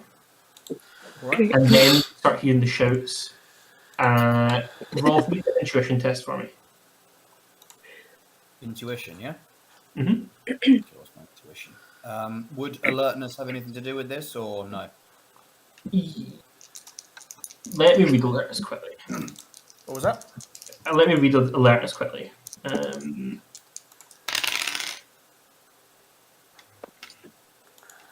Passively sense details of your surroundings. Yeah, fuck it. Go for it. Okay, so that's 12, 13, 14, 15. 15. You spot someone dashing through these doors. You're reminded. You think for a second, you're like, that almost looks like Okay. her. But then she's gone through the doors and everyone's shouting. Courtney, your character enters this room. It has one door and a bunch of livestock pens inside, and no windows. I already forgot why I ran in this door. Right. Because you saw it and you have poor impulse control. I can't remember what the play was. We're gonna make it up. Okay, so it's livestock in here. There's no livestock, it's just pens. Oh, it's just pens, not even anything I can cause a ruckus with. Right, just pens. Empty pens. Is there any supplies of anything here, or is it just like hay and empty pens? Maybe like a sack of feed, the basics. What kind of stuff are you looking for? I don't know. Is that a lantern? Is that fire? Yeah. It's not lit. You can Okay. light it, but it's not lit. Can I move over? Fuck it, I'm here now. Can I move over to the other door that's in the room? Yeah. What kind of, is it like a torch? Or is it like a small lantern-y type That is a thing? small lantern you could light. Can I take it off the wall?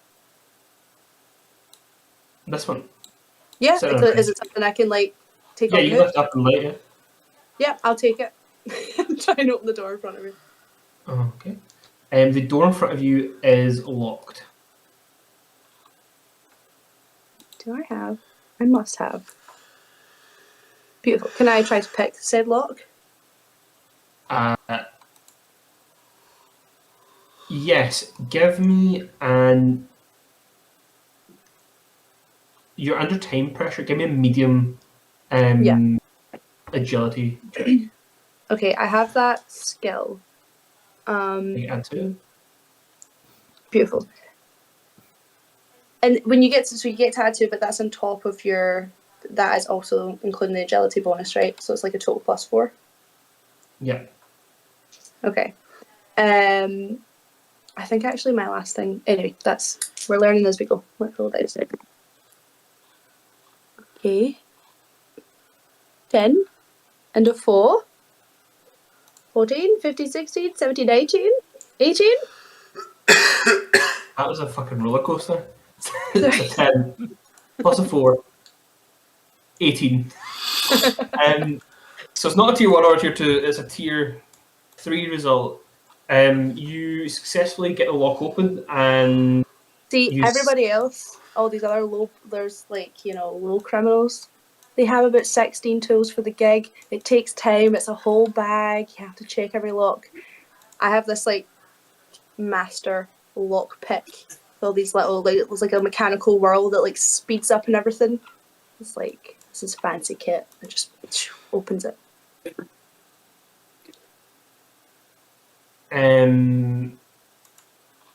Okay, you open the door and you see inside. This room is clearly being used for some kind of deeply illicit purpose. There aren't actually skeletons there, but there are manacles attached to the wall. There are drains in the floor. In the middle, one has filled up. It's like sort of like slick, bloody water. It doesn't look very fresh in the middle of the room. Fill up that drain that's just clogged. But Gorgeous. again, it's another sealed room. Damn it. Okay, not what we wanted, but we're here. Can I, and feel free to tell me that too much time has passed, but can I just see if I can remove that grate so I can have a wee check out to see if it is, if it goes like to the sewers, just as a backup exit? These grates, yeah. You would need me a might check to lift one up. Oh no. This will be easy, so make a might check. 7 plus, plus 7, that's a 14. That's probably it. Just to say, Sam, when I saw someone darting through, I probably would have started going after. Okay, what's your speed? My speed is 8. Okay, so that gets you to 6, 7, 8. You probably burst through these doors right as you see this door swing shut. Courtney, make your test. Even your test, sorry. A 14, yeah, because I won't be 14. So I said this would be easy, so that's just a success. It is tiny, you definitely have to squeeze through, so it's like difficult terrain. But it does drop into a very like stinking, disgusting looking. So you think you could probably get into it, and then we'll just asterisk claustrophobia your way out. Yeah. No, this is just back up. We're always thinking ahead. So yeah, I'll try to, because probably people saw me. But yeah, she won't throw it down the corner. I guess she'll try and maybe stupidly waste time and quietly place it. Okay, I went to 2 things. I'm gonna go 1, 2, 3, 4, 5. There. Can I hear? You can get into the room. I'm going to ask you in a second what you say, because I feel like Saoirse and Rolf see each other at the same time. Opening, what conversation you have with Francesca? Or what exactly are you trying to do? I think I would just ask her why she's trying to impersonate me. I mean, I'm flattered. It's an odd choice. Especially for someone I can't do mad. Yeah, so this guard is still here, right? Yep.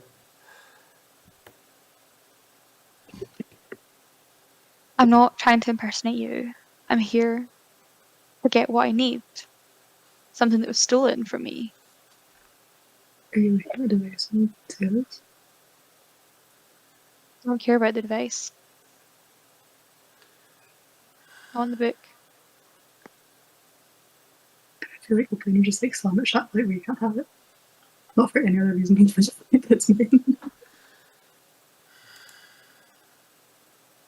For clarity, so Opening, the book was sitting here with the device when you got here, and your instructions were. Oh no, I know that, but she doesn't need to know that it's mine. Shut up, voice and stuff.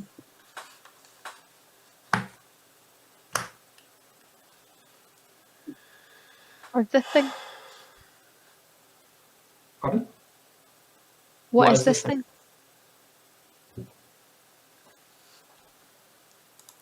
I'm surprised you don't know. Can I tell that? Do I believe her? No. Is it obvious that does she know what's going on here? I would take it from Mark as reaction that you can just you can tell you don't have to roll. No, you can't tell. Don't take from my reaction. Opening is way And more specific then than I am. Monica make a presence test. Michelle make an intuition test.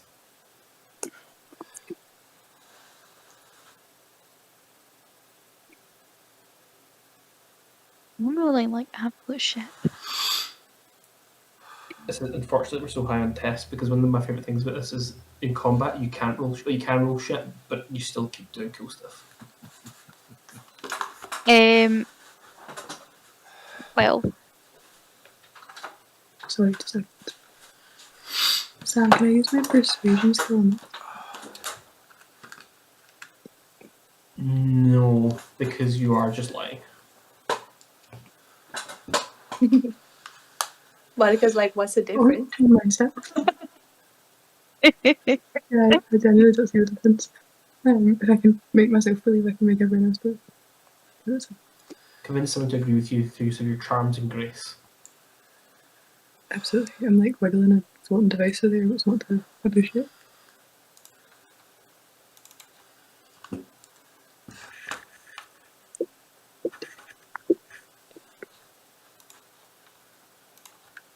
That's an 11. Francesca realizes that you don't know what the device is either. And I think at the second that happens, I would just put the staff between like me and her. So there's like a physical barrier. So, and tuck the book under the arm. So it was like attached to her.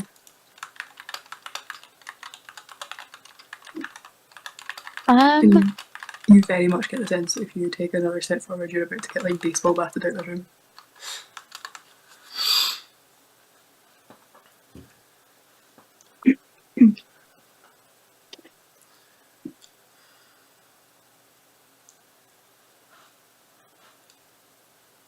Is it just me who's frozen?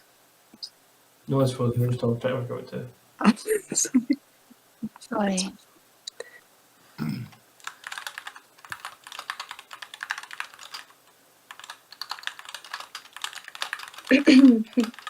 No, Francesca has I don't she's got herself into something that she didn't quite expect. Sounds about right. It's okay, Michelle, we'll do it about it.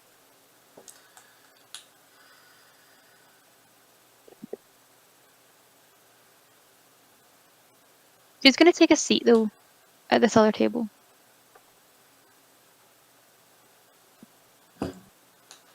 The other table, yeah? Mm-hmm. Okay. That's just keep yourself to sub just now and ignoring her, or? Mm-hmm. Okay. I'm going to pan back to Rolf and Sorcerer. Okay, so I burst through the door. What do I see? I'm leaning over, like placing the grate down and like turn. My first reaction is going to be Sorsha. And for a split second before I realise this is serious, you see a smile on Rolf's face. like an actual smile that his eyes match up with as well. Hey, Rolfie. Long time no see. Yeah, what the fuck are you doing here? Well, you know what they say. Always one more gig. Last one, I promise. I've heard that before. You're back with the pictures. On a temporary basis. Oh yeah, okay. Well,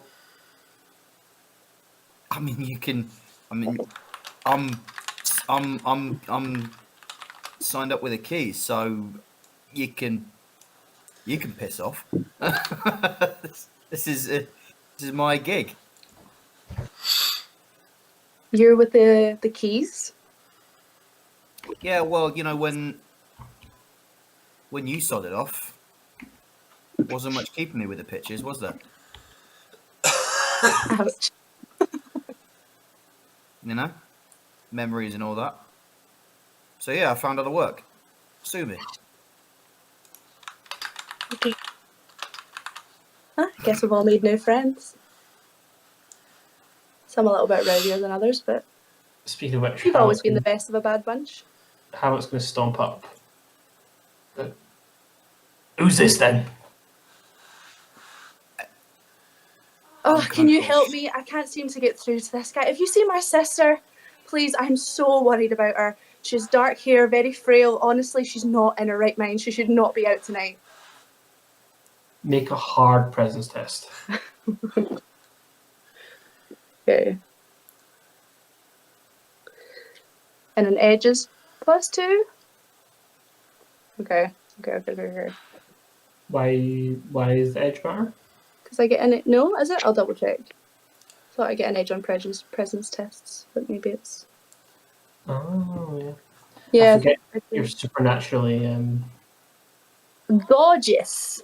I mean, I obviously know that you're talking absolute bullshit. Yeah.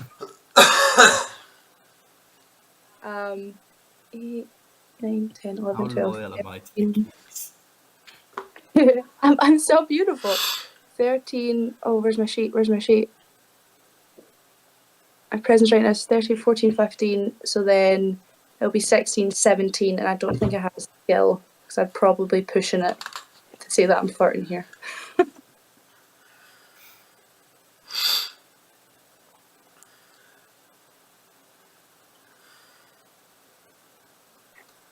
Would you get sorry to fin result? Oh, sorry. 8, 9, 10, 11, 12, 13, 14, 15, 17. Another 2 3 result. He looks at I'm Rob just and so he says, dreamy. "Bring her." And he's going to lead. I take Rolf's arm and kind of lean on it as if I'm all stressed. I've been looking for her all night. It's also a Okay. total that voice Rob's as well. going to lean over. He's going to say, "You're laying on a bit fucking thick, aren't you? I don't need this. I need this gig. All right. I don't care what it is you're looking. I don't care what your angle is. You are gonna get killed. You got to get out of here. All right." Heard that before. Look, I'll be in and out. You know how I do it. And Yeah, if you I want know your how you do see me it. Exactly what you've done here. You come in half-assed, barely a thought of a, and then I'm the one who's got to fucking figure a way to get you out of it. Look, I didn't have the resources, okay? This was a quick job. Don't tell me you haven't taken any problematic gigs in your time. I can see the company you're keeping. Yeah, oddly enough, I don't have many options. So I do what I have to survive. I thought you understood that. I do understand. Saying is, This is me surviving. Yeah, you aren't gonna survive this. Then help me. Then help me. You know I don't go back on my word. I promised that I would protect what's in here. All right? Don't make me choose. I'm just here for the girl. Take me to the girl. Well, that's what's happening. So we're getting Get led. the fuck out of here. Sketch is in. Rolf is in. Havoc's in. And he says to Francesca, You know who this is? Sister, I've been so worried about you. Okay. Told you not to call me that in public. I'm going to need Francesca to make a presence test now with a Bane. Oh shit. It's Because- -2. -2. It's going to be another hard one.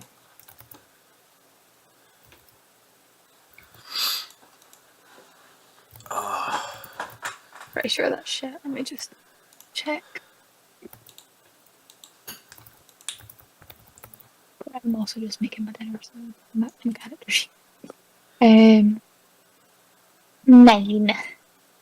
Why am I rolling like absolute dog shit? I told you, not in her right mind. How is Oplin or Rolf reacting to this?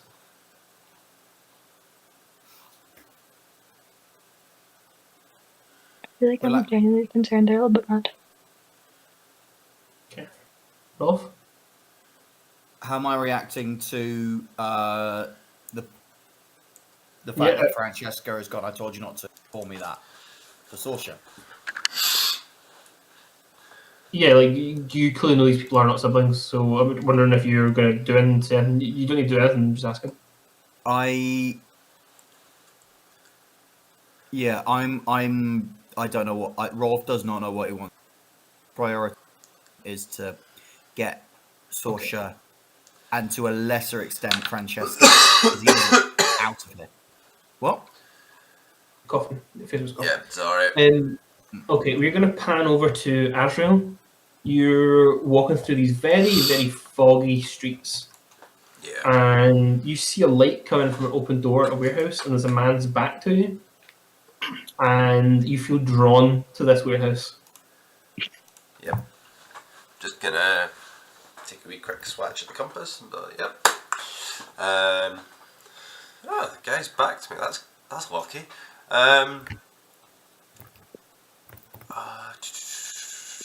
I feel like even say plot convenient. Trying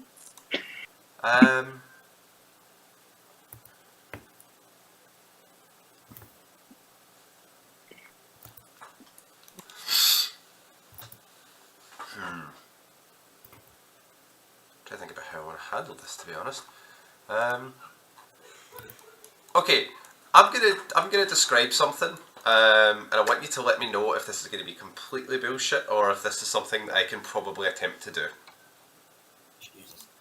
bring on the bullshittery. Did you take that skill too?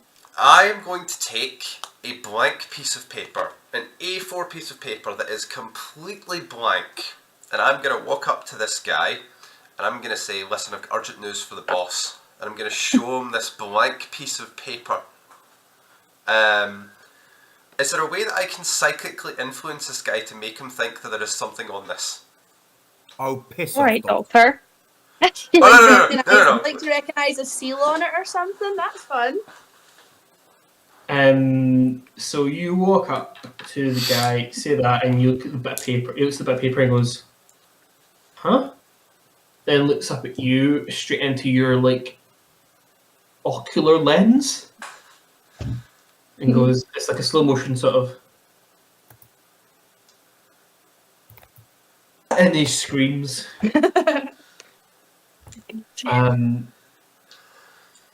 Well, that's... Inside the room where you all are now, the absolute blood-curdling scream from outside has everyone's attention towards it.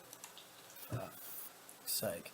And Havoc turns around, looks at that, looks at the floating device, and looks up and says, "Is this done? Kill them all." Damn it.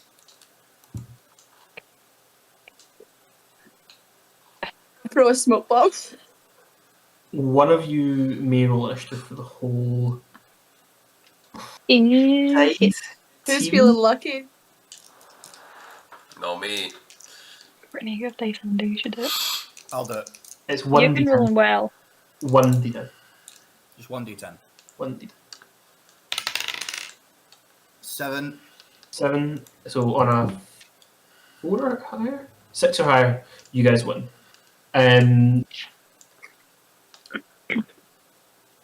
You guys who are all in the room with Havoc, pretty much right this second are going to make a call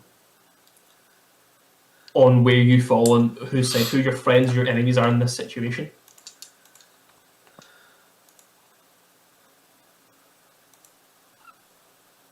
Mm-hmm. Where does Rolf fall?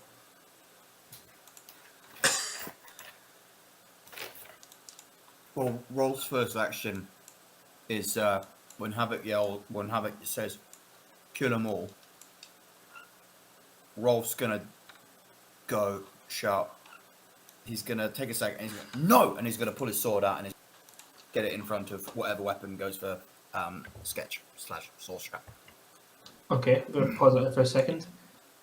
Like Hopefully, you've seen the situation unfold in front of you. Where do you fall? It wasn't part of the deal or part of the arrangement that anyone should ever die. Well, violence is about to happen, so. Oh, sorry, yeah, I'm on the side of the people who don't want to kill us. Okay. But I don't know if I would be included in that, to be honest. He didn't say. No, but I feel like I'm not willing to take the chance, so therefore he's getting it. Okay. Maybe click clack high heels. In that case, one of you may go first. Does anyone have anything they want to do that they see that you want to set up right this second is perfect? And just to check, like, Havoc said, is this done? Did he go to take the device?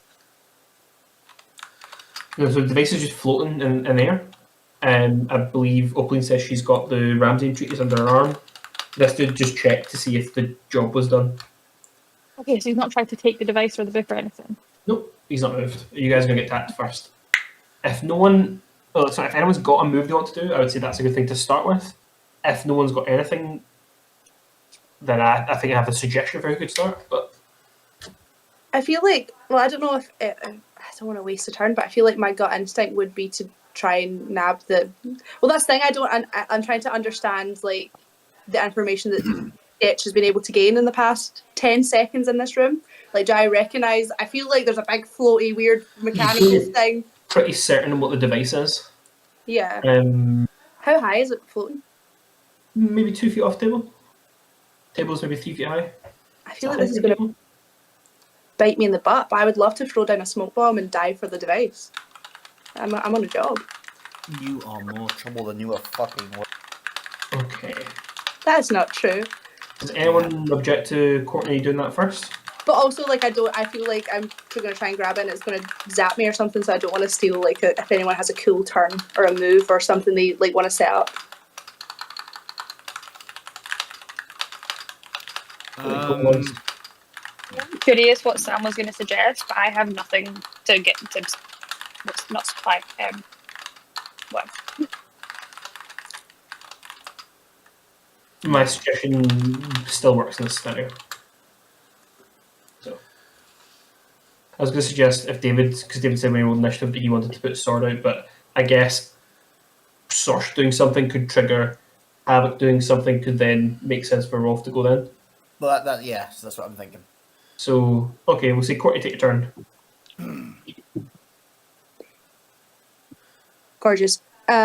So would trying to like grab something, would that be like a maneuver or is that a... So so try grab as a maneuver. Most tests are a maneuver and everyone gets an action in the turn as well. You can turn an action into an extra move or an extra maneuver.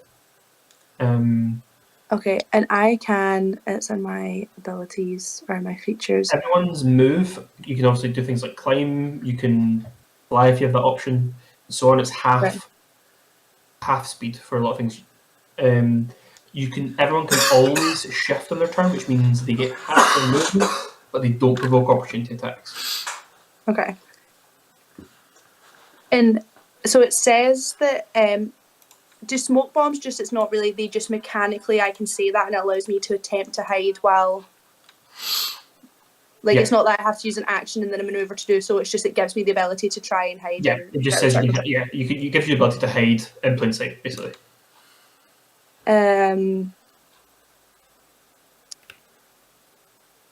They're called. You said, are they the skeleton keys? These How do you guys are the say they're skeleton called? keys, yeah. I feel like I'm making up beef here, but if he's like killed them all, I'm gonna be like, buy a key? No chance. And then this fog will erupt. Smoke bomb fills the room. And I want to try and dart and grab the device, which I'm assuming will be like a check or something. No, you reach out your hands and you put your hands on it. And it doesn't move. It's as if it's solid in the air. Solidly fixed. Damn. So then what I will do then, because I was there, so that would be how many? So that would have been like 1 square of movement. Did you shift? Did I? That's a thing that you do so you don't get... Your movement goes to half. So you half your speed for the turn, round and down, but you don't provoke opportunity attacks. Yes. I will do that. She will sort of like... You hear like a sort of... like a ping almost, and like a shift. It's almost honestly kind of like an egg timer vibe. And this, in a puff, this like grey purplish smoke starts to like fill the air, and she will like do a very cool roll over her shoulder that no one sees, and take the device, doesn't move, curse under her breath, and then I think she's just gonna like slide with her half movement kind of over here and try and hide amongst the smoke. Is that something I can do? Use a maneuver to 3, 4, 5. Is your speed hide? 10? I'll double check. I think it's at least 8, if I'm remembering correctly. Which maybe then I can't go that far. Character sheet. My speed is... Oh no, it's 7. I thought it was 8. You move 3, so this would be 1. Damn. It's fine, so long as I'm not directly where I... That's fine. 1, 2, 3. 1, 2, 3. So you can go there. Okay, that's awesome. That's your move. Now attempt to... Move and a action. Yeah. Can I? So then would it be a maneuver to attempt to hide? Utilising the smick? Yeah, you drop some smoke and then attempt to hide, yeah. Beautiful. That is... Oh, I was like, how did I roll a 20? 2. That's only going to be... First time for a creature must have cover concealment from your foe. They can't observe you attempting to hide. Step behind a barrel. Hide from your foe. Your attempt only has a chance to see if you're... If you cover concealment for a creature who isn't observing you and you use a maneuver to hide, then you're automatically hidden from them unless the director deems otherwise. Let me just double check the wording on your ability, but I think you might just be hidden. I don't think there's a rule. You take the hide maneuver even if you're observed. And then the hide maneuver.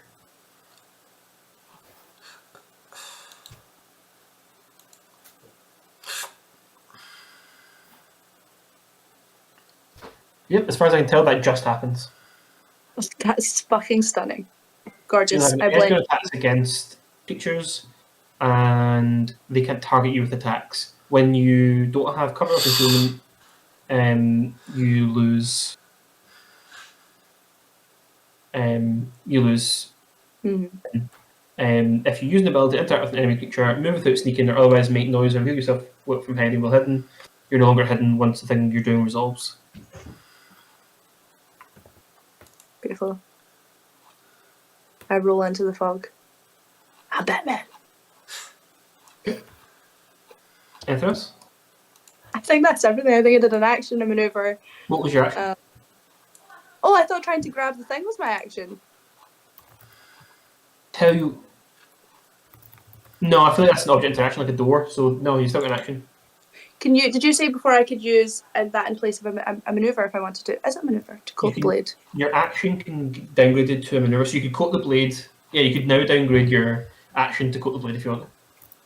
Yeah, so I think as I sort of roll over, and it's up to you because I did say canonically I took them off, so you can tell me. But maybe that's what this is doing, Yeah, preparing, sliding the gauntlets on.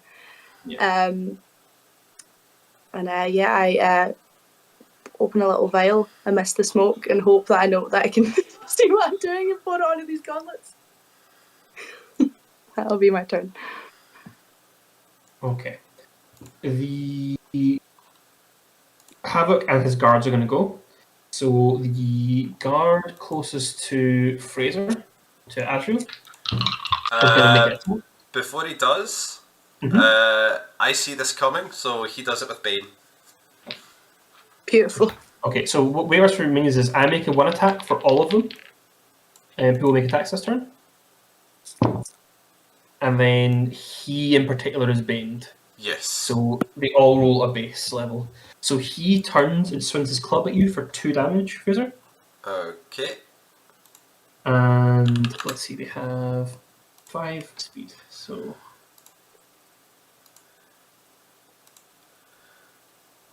1, 2, 3, 4,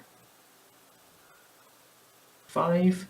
This one is going to deal 2 damage to Francesca.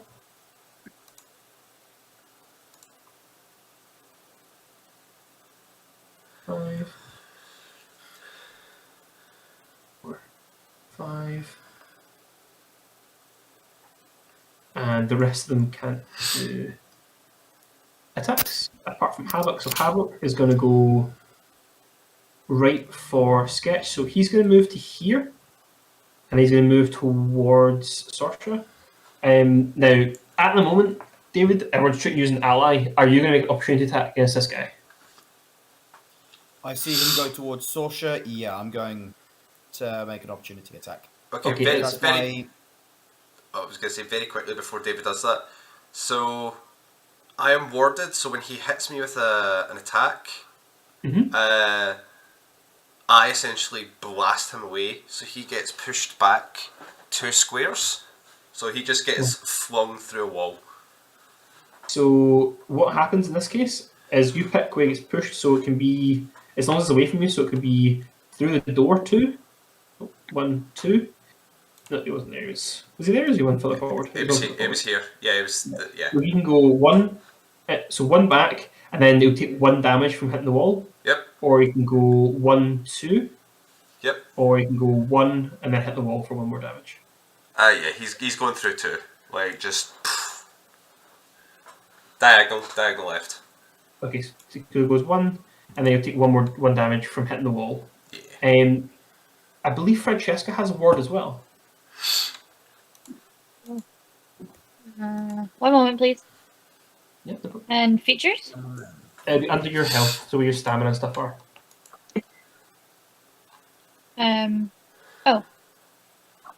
When a creature damages you with a melee ability, they take cold damage equal to your highest characteristic score. Oh shit, that's pretty cool. Yeah, so that's 2 cold damage. You guys are so cool. I was literally just thinking about like Fraser Card. I was like, he feels so powerful, and now I'm like, actually, I'm pretty cool. Yeah.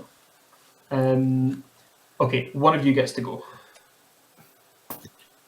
So I was going to do a react. Oh yeah, you make your free I'm strike. really annoying Sorry. and describe how it looks. No, please describe how it looks. That's never annoying. What did I get hit with? Sorry. A club. Barbaric. It's just a melee free strike, is it? Yeah. Free strike, yeah. Okay. 9, 10, 11, 12 plus my might 13, 14. So that's 8 damage. 8 damage on Havoc. So that's when he's here. Yeah. I think he would just turn. Yeah, so you'll take 8. Cool. So you'll take 8. So And then. as he moves and does that, my blade's gonna sort of. I'm not gonna hit him with the blade. I'm gonna hit him with my longsword. Okay, And that I'm makes sense. gonna say, "Don't you fucking touch her." Okay. He's going to turn around and he's going to try and grab you. He's going to spend. I've got the victory points. I really should have done myself an encounter sheet. I think it's 3 per play. We're not learning. 10 total. And humans get them when they're targeted with. Ooh, the guy. I'm gonna note that down.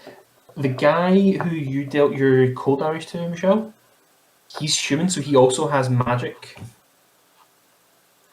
immunity too. He's not going to take that. Grumble, grumble.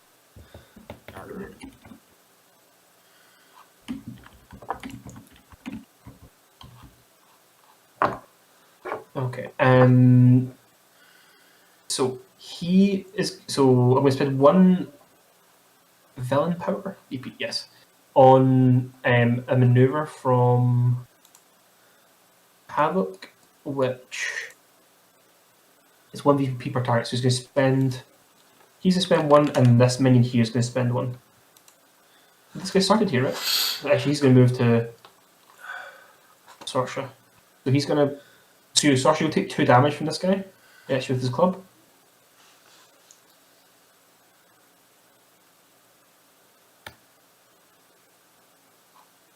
Yeah. So And of course you can hear or not. Sorsha takes 2 damage. Sorsha Yeah, takes so 2 damage. I didn't realise I was muted. Can he see me because I'm so hidden? You're right, he can't. Well, he knows you're there, but he can't. Well, sorry, he can't, so you are hidden, so he can't attack you. Which means he may as well. He could attack the spot I was in, because that's the fun.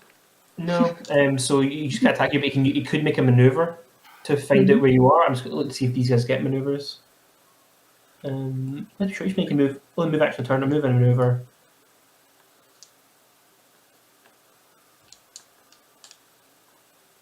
Means each man can take only a move action and an action on the turn. Move action and a maneuver are 2 move actions. So he's moved. He'll make a maneuver to figure out where you are. And try. 12. God, that should be with other rolls. Do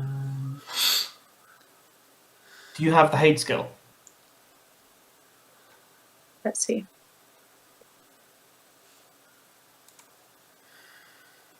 It is. I do have at least a sneak. Let's see if it's a hide. I think I have both. Cool. Yes, I have hide. Okay. In that case, he fails. Wonderful. I actually think, like, in that moment, try to grab the box. This is going to shit. There's too many faces here, too many variables. I'm fucking off. But I think when she hears Rolf be like, "Do not touch her," like she hears like a tinge to his voice that honestly like makes her pause for a moment, and it's like, "Fuck," and stays. Turns out you do have principles. They're just deeply, deeply hidden. So Havoc is going to use his group grab maneuver. He's going to spend a VP for himself and for the guy next to Francesca, and that is a 10 plus. Still an 11. So that's not going to succeed for anyone for grab. You failed to grab a creature. Okay, and then he's going to use his haymaker on Rolf. That is a crit. So a 19 or a 20 on the dice is a crit. A crit is just an extra action. So he's going to deal 10 damage to Rolf. Oof. Okay. And That's Rolf, juicy. and he is grabbed.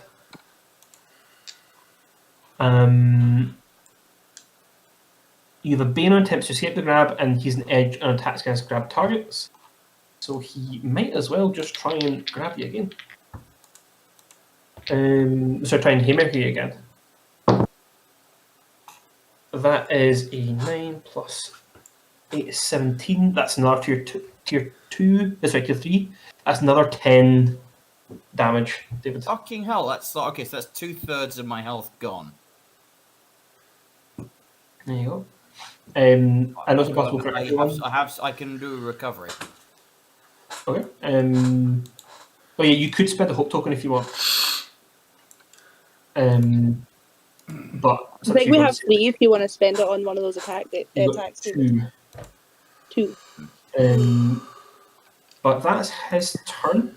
Why is it two? I thought that I got one, David got one, and I think someone we else did got one. get 3, but then I think Sam was like, actually, instead of this, I'll do something else. I converted one, okay. yeah. So Yeah. someone got a second Okay. check, and David got a second check. Okay, so that is them all gone. One of you guys gets to go. So I've already done 8 damage to. Done 8 damage to him, yeah. Cool.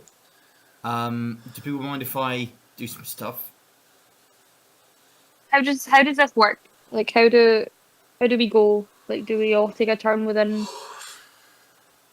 It's kind of like what we were doing at the end So of Fortress. we're doing them in that campaign. So David has had his turn this time, or can go again? No, that was a reaction or a triggered action. Oh, I see. So that has to be a ranged attack, so that's not going to work. What was it? No, sorry, no, it's one, but basically seize the opening, which is that's not ranged. It's basically me getting an ally to do something, which is not. Yeah, instead of yourself, yeah. Also, how much do I start with focus? The amount that I'd have number of victories, yeah. Yes, which I should have clarified for everyone. Apologies. So everyone's heroic resource. Remember how it generates, but you also start with amount equal to your victory. So everyone would have started with one of the resource. Some people get those at the start of the round. I believe Fraser does, and it's a mix for various people. So okay, I have 1 focus at the moment. So what I'm going to do is I'm going to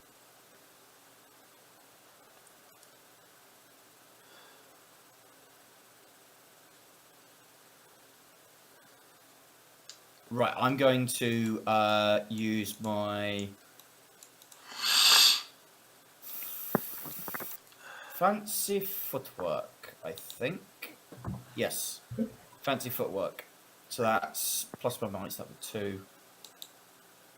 Right. Here's hoping I do well. And I'm doing this on Havoc. Because I'd love to help out Francesca, but Havoc's just hit me. Do I have to do an action to do my recovery? yeah. So if you want to spend, on your turn, you can spend a hope token, or when you take damage. That's not doesn't cost any kind of reaction or anything.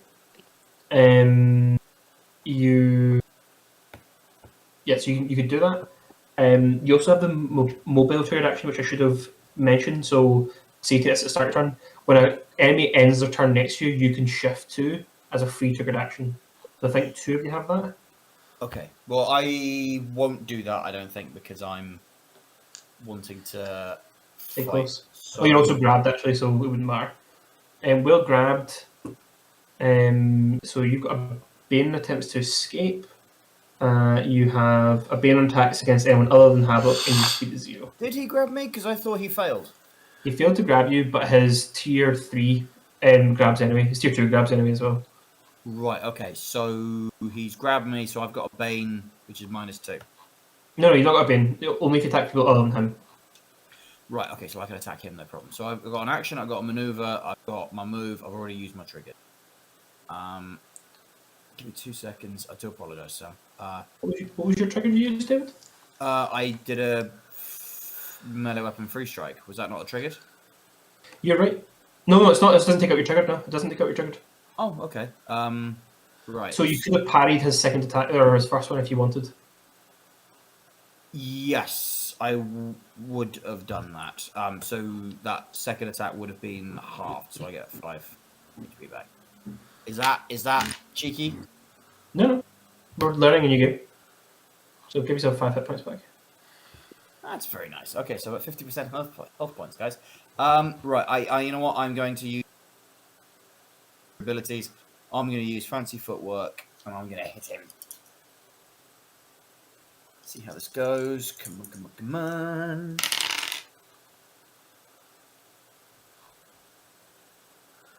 Ooh, 17. Your 3 result.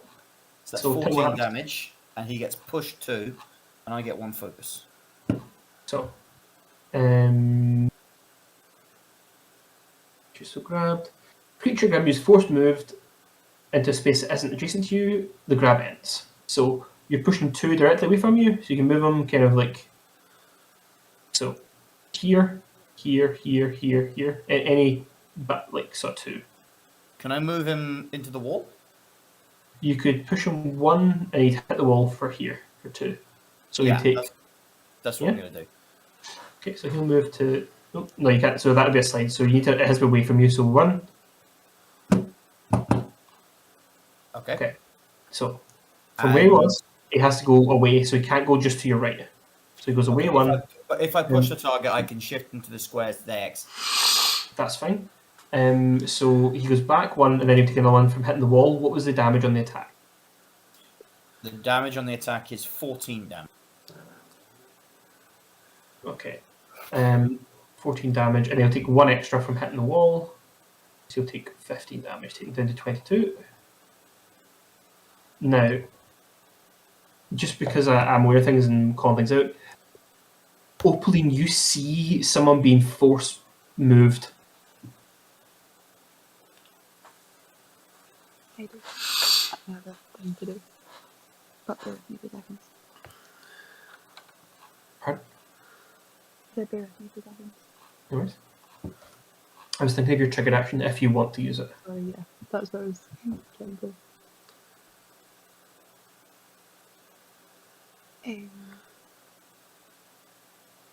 Yeah. So, target can definitely be picture. Add your reason to. Yeah, so my. Yep, so let me add my reason, which is. Bear with me. 2. Okay, so when David, you push him 2, so Monica, do you want to describe how, so he's getting pushed 2 anyway. Monica, do you want to describe what happens? Or what it looks like? Are you okay? Yeah, so she takes her staff and like moves it away from the device because I feel like she's like still pointing it towards the device where originally it was between her and Francesca. And she almost kind of like, it looks like there's a straight line between the guy who's been pushed and the staff. And he just kind of gets flicked a further 2 back. Okay, so when he hits the wall, he still has 3 squares left to go. So the wall is destroyed. Yeah. He's going to take an extra 3 damage, in this case, extra 2. And the wall has got a big hole there now, so you've smashed him through the wall. Why is that extra 2 damage rather than 3? I thought did you not add 2 on it? Oh yeah, sorry. But I thought it's because you said he had 3 spaces. Because David pushed him back 2, so it was 4 total, so he moved into 1 space, and the remaining 3 was against the wall. So, I'm just gonna... So glad we got to do this. This is so cool being able to smash people through walls. Yeah, make Brown the smashed wall thing. Okay. I think you'll favour is when you push them through the wall, but it's fine. Okay, so It was a team effort. David, you've used the used your action. You used your turn action this round. You still have a move and a maneuver. Okay, so yeah, triggered. Well, free action. So I've got grab as a maneuver, which I don't need. Do not.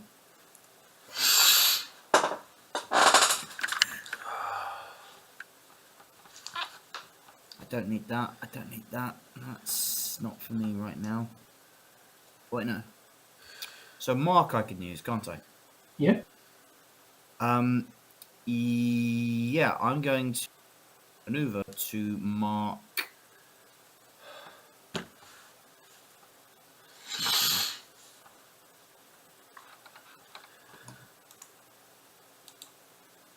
I'm going to use my maneuver to mark Havoc. So now I and everyone else, when we attack him, we get an edge, which basically means we get to add 2. And you... And we also add we also add my reason damage against him. Nice. Okay. And you my want to move? reason is 2. Do you want to move? You know what? No, I'm going to move in and I'm going to block off this door so no one can get through. Cool. Okay, now it's their turn. So, unfortunately for Fraser, a whole bunch of these guys can see him. So they're going to make a power roll to attack Fraser. That is 9 plus 1 is 10. 2, 2. Fraser, you're going to take 11 damage. Oh, no, sorry, not yours, less than that. You're going to take 5 plus Okay, yeah. from these archers. Okay. So they're all going to shoot at you. And oh, this guy forgot to. Oh, he did attack you, right? So yeah, so one of them hit you, and the other two can boost the damage. Oh, it's 2 more than that, so it's 6. So 11 damage total. That is 10, 12. That is 7 more damage. Okie dokie. I'm down What's your stamina? 24. No, what's stamina on now? 0. Exactly 0? Exactly 0. Exactly 0. You are now dying. Although it's going to matter much, but let's see. When your stamina is 0 low, you're dying. Well, dying, you can't take catch breath in combat, which gets you less sprint recovery. Whenever you make a test using might or agility, whenever you make an attack, whenever you use an action or a triggered action, you lose 1d6 stamina. That can't be prevented in any way. Your allies can help you spend recoveries, and you can spend recoveries out of combat. If it reaches your negative winded value, so negative half your health, negative 12, you die. Okay, so You, however, are a conduit who can use healing grace. yeah. So I'm not technically down yet, but No, you could choose to go limp, or you could choose to just run away. But if you keep taking actions, you'll continue to lose health until you die. Also, people can keep attacking you. However, one of the people on your team gets to go, and I'm not telling you which one it has to be. I'm saying it'd be useful if it was me.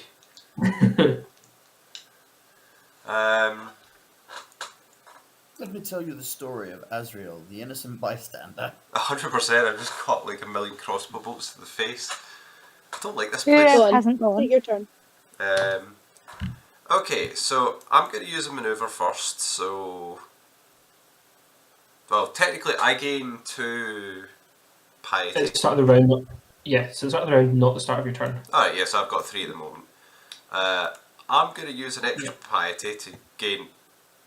Wait, can I do this multiple times? You. Could I do it 3? Yeah. Could I use 2 additional piety to make it just heal up to full? So, you can spend 1 recovery. Yes, you can spend 3. Yeah, so you can spend you can target yourself for 1 anyway, and you can then spend piety to do it additional times, additional recoveries. So I'm gonna. One thing you can also do is, it depends on what to do with the rest of your turn. You could pray first. That probably doesn't actually help you too much.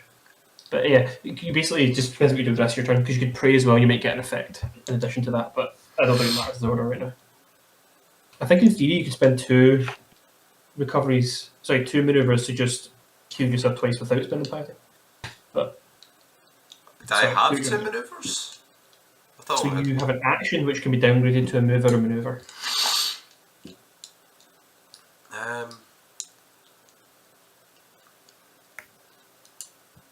Go with your gut.